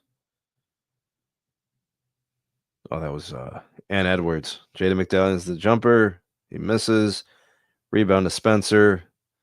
Spencer to Pods. Pods smashed up. Jaden McDaniels. The hell out of here. Oh, I don't even know who that dude is. Who's the cornrows dude for the Warriors? They got a dude with cornrows. Is that Knox? Never seen this dude before. Shot just got blocked in the smithereens. All right, fadeaway for Kaminga, maybe? I don't know what the hell that was.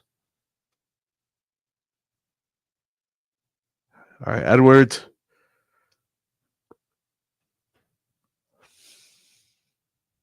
Oh, damn. I think Jaden McDaniels just hit a three. Somebody made a three.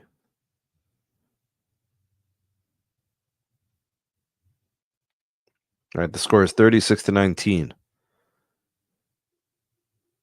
Steph looking like what the hell's happening right now. Oh, man. Timberwolves defense pretty good. Holding nicely. Corner three missed by Naz Reid.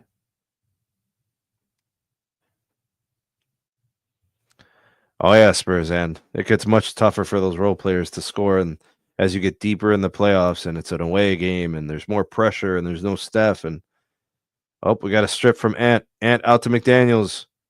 And one. Missed layup. Oh, okay. So they did call foul. They wanted to see if it went in first. Alex Rodriguez is in the game.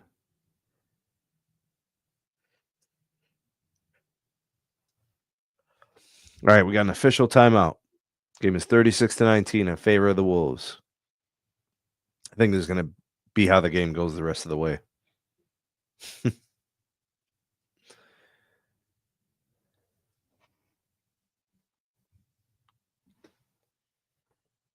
Oh, yeah. The role players, they find it real tough scoring on the road.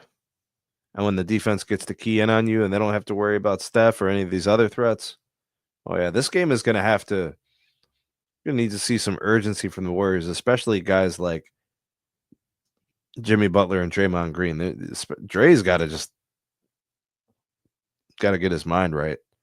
And Jimmy's just going to have to assert himself offensively. We need some guys to hit some shots, seriously. Let's see what we got here for numbers. Win probability looks like it's leaning Minnesota a little bit. Steph is out.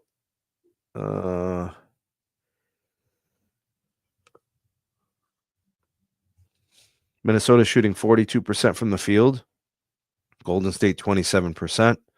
Also 27% from three. The Wolves are shooting 39%. The difference is Golden State has 8 turnovers and Minnesota has 3. So one team is taking care of the ball. The other one is turning it over much too much. At this pace, at this rate, the Warriors are probably going to end up with 20 turnovers unless they really start taking care of the ball, moving it around, high-quality looks. This game could continue on this trajectory of double-digit lead for the Wolves because the Wolves are out rebounding them, they're taking care of the ball better, and they're shooting better from the field. So, yeah. Yep, Warriors going to have to clean it up. That's just to give themselves a chance. And, you're going to have to start by not turning over the ball. All right, we're just waiting for the action to resume after the Timberwolves timeout. Spurs Ann said, wonder what antics Butler is going to do. Butler's not really an antics guy. I think it's more about Draymond when it comes to the antics. Spurs Ann, I'm sure you remember when Dennis Rodman played for the San Antonio Spurs. I would consider those to be antics. You know what I mean?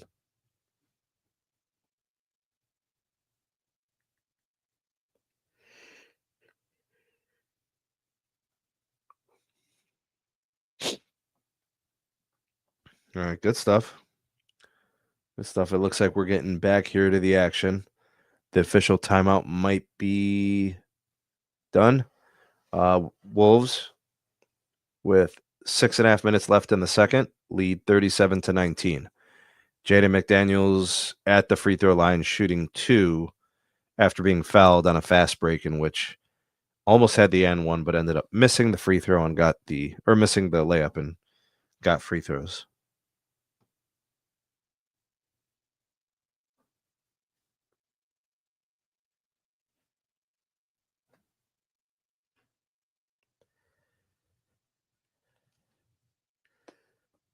Jaden McDaniels makes his first free throw, misses the second free throw.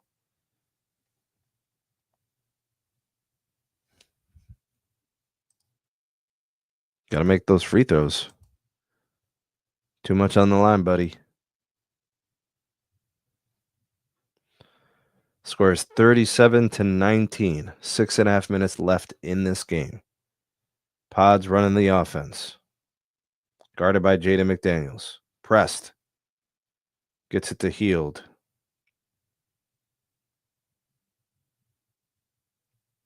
Pods turned over the ball looking for, I think, Quentin Post, maybe? Terrible possession. What a waste. Another turnover, so that makes, I think, 9 turnovers for the Warriors. Yeah, Robin in his pink truck. I saw him at Blockbuster. I do remember Blockbusters. Come on, Spurs, and I remember Blockbuster, and I remember picking up my internet from Blockbuster. Remember, you used to get the AOL discs, and you would get like 200 hours of America Online. Remember how you browsed the web, hanging out in the chat rooms and whatnot. Anthony Edwards holding his ankle. Oh no, no.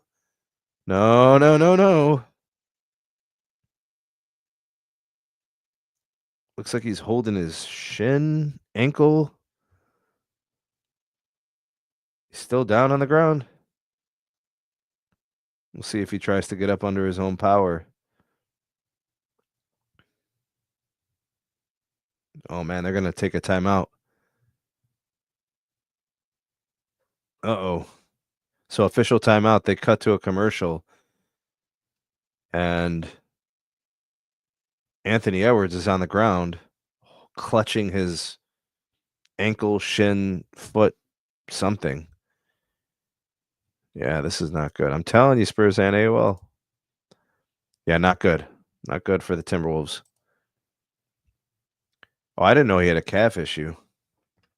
Was that from the last series? It's just kind of hanging around? Man, every time I see Kawhi Leonard in this commercial, Jamal Murray, and Jeff Teague, Tyrone Maxey, that Chick-fil-A commercial. I don't know. It's like a New Balance commercial, I think.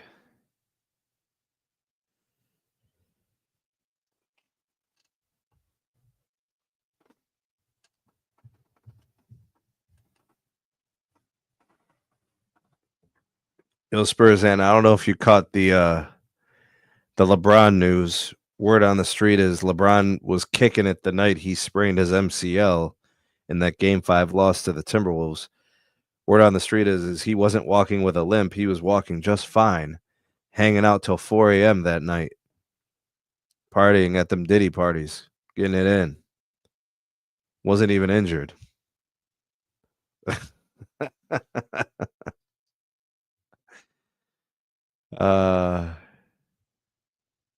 Maybe so he's got a residual injury, I suppose.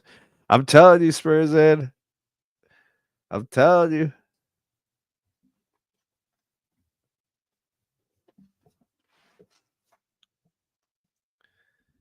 Man, I'm still trying to find all those delusional LeBron fans. They never show up to these live streams. They never do. I think they just watch and lurk. They're just like lurking in the shadows. You know, they got this saying in Spanish for people like that. Los gusanos acechan en las sombras. You know what I'm saying? The worms be lurking in the shadows. You know what I'm saying?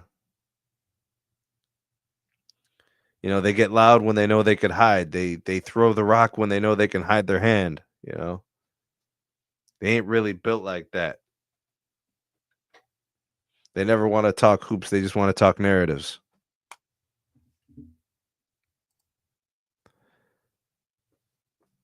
Yeah. The MCL sprain. I'm still waiting for the MRI. Hey, if you got a grade 2 MCL sprain, a doctor should have evaluated that MRI and we should be able to view it publicly. You know?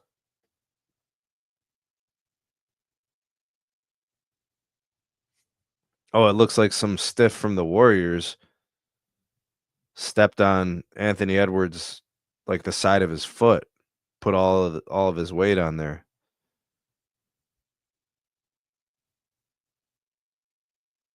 Anthony Edwards is walking off the court. Uh-oh. He's out.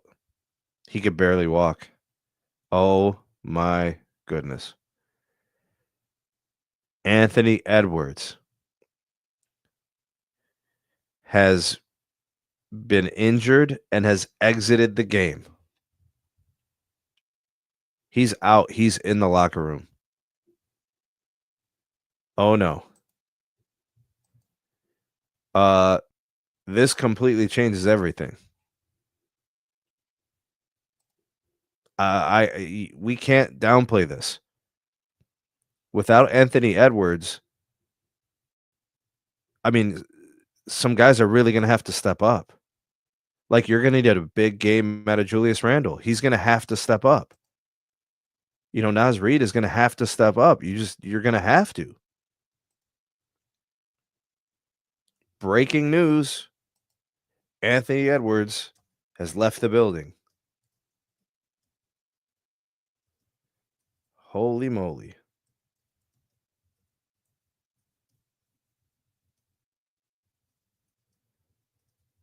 Wow.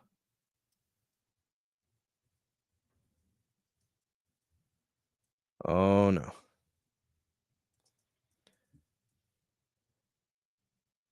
That's going to be a problem. So if you think about it, that changes the complexity of the game, right? You went from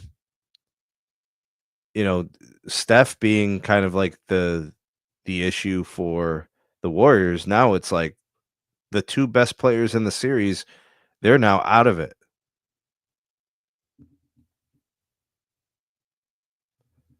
Wowie.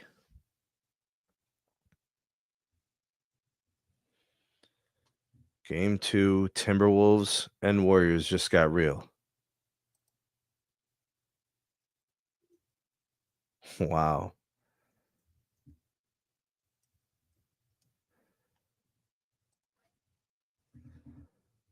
Unbelievable.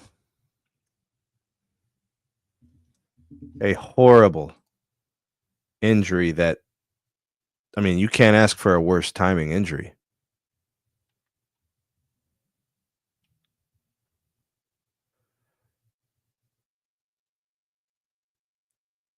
All right, so now the one thing that we can say is the Wolves, at the time of his exit, Anthony Edwards leaving the game, the Warriors did have the lead. So he left the game with the Wolves in a good position, right? They're going to have to maintain that lead. They're going to have to find some offense without him. All right, Randall pulls up for 3, brick. Warriors get the rebound. Let's see if they can turn that into some offense. Kuminga, bottom of the screen. He goes left over the center. 10-foot jump shot, 12-foot jump shot, misses, but they get the putback.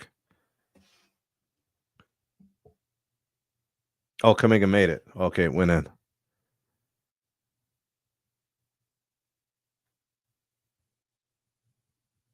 All right, Wolves get stopped.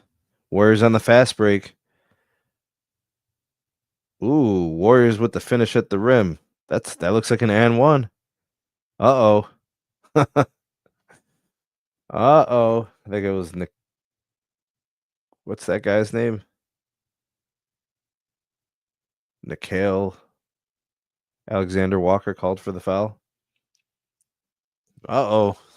Warriors making a little run.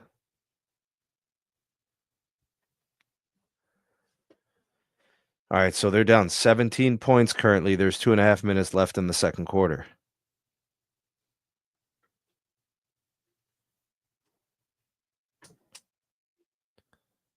Spurs and like Ant was like on the ground holding his leg in like disbelief. To me, that means it's, well, number one, very painful. Number two, pretty severe. Now, depending on the severity, are we talking about him missing the rest of the game, possibly being available for the next one? Or is this a situation where, you know, he misses multiple games? I mean, he was down for a while, and then when I saw him walking back to the locker room, he wasn't really putting much weight on it. I mean, it was a very noticeable limp, very gingerly walking. Oh, man. And now DiVincenzo and Randall, they don't know how to do a pick and roll. DiVincenzo with the goaltend. Too late to get back. Yo, these Timberwolves are going to have to settle in, settle down, and get their shit together.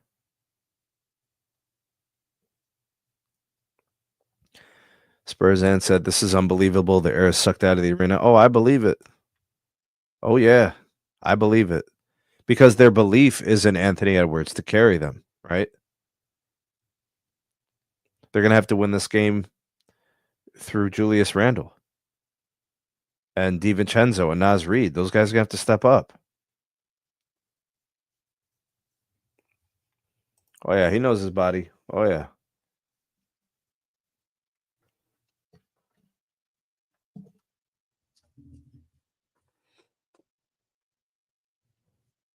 Draymond Green to the free throw line. He's going to take 2 shots.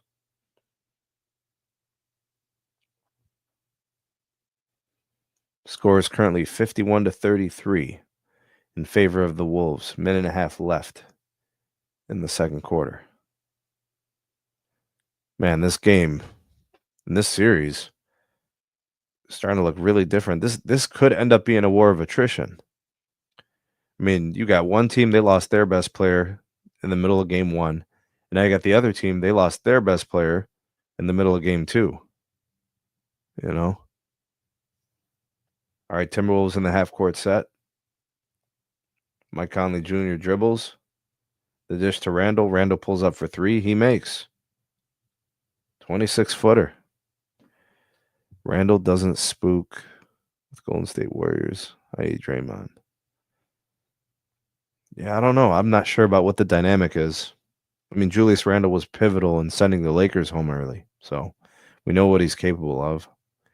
I don't know if I want Randle taking a whole bunch of threes right now. I'm probably looking to get him kind of in the mid-range, get some easier shots in the paint. I mean, who's going to stop him? You know, there's only one Draymond. You know, he plays center basically. Oh, the Warriors get an easy bucket. I think it's Kuminga with the left hand. All right, the Wolves are going to look to get some offense going here in the last minute of the second quarter. Wolves run their offense. They're running it through Conley and Randall with the action. Dish to Reed. Reed dishes to DiVincenzo. He makes for 3. DiVincenzo sinks the 3 ball. 56-37. And they give up a layup right on the other side. What are we doing? Where is the transition? Defense, people. All right, Conley dribbles. 45 seconds left in the half. Defended high past the 3-point line. The dish to Randall. Randall goes right. He dishes. In the paint, left hand is good. Wolves score. Jaden McDaniels. 33 seconds left in the half. Let's see if the Warriors go for the bonus here. Go with a 2-for-1. Nope, they kick it out. They move the ball around. Penetration. Fall away for Kuminga, it looks like. Who was that? Yep, it was Kuminga. Kuminga's made a couple of shots. 15 seconds left. Wolves get the final shot. It's Randall at the top. He dribbles. 8 seconds. Wolves fans stand up. Ball out of bounds. It looks like the Wolves will keep it. Jackson Davis knocks it out. The Warriors make some defensive adjustments as they defend this last possession.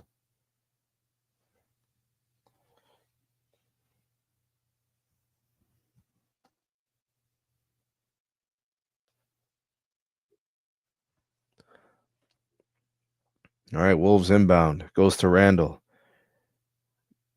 I don't even know what that was. Randall puts up a horrible shot to end the first half. Score is 56-39 at halftime. I think what we'll do is we'll probably close out the stream unless we were to get any type of calls here, if anybody's going to tap in. If not, I'll probably do a live stream or at least a video to kind of follow up on the second half. I think what we're going to really look forward to is the follow-up to the injury to Anthony Edwards. All right, so the first thing we need to know is, does he make it back into the game in the second half? It's quite possible that the Timberwolves play it safe, err on the side of caution, and hold him out as long as the Wolves have the lead. So maybe he comes back into the game should they need him. If he's too limited or doesn't have the range of motion, they may just hold him out. And it's always possible he could miss the next game, right? Ankles obviously are very painful, and a player can't be explosive if they don't have the lateral movement and the balance, right? This is a pretty severe injury, right, to an NBA player. So we'll have to see, kind of get an update. I'm guessing we'll learn something after the game at the very least, possibly get a halftime update, and we'll see if he makes it back into the game. And then we'll be tracking in the days to come whether or not he misses game 4 or beyond. We'll have to wait and see. I appreciate you, Spurzan. Thanks for coming through.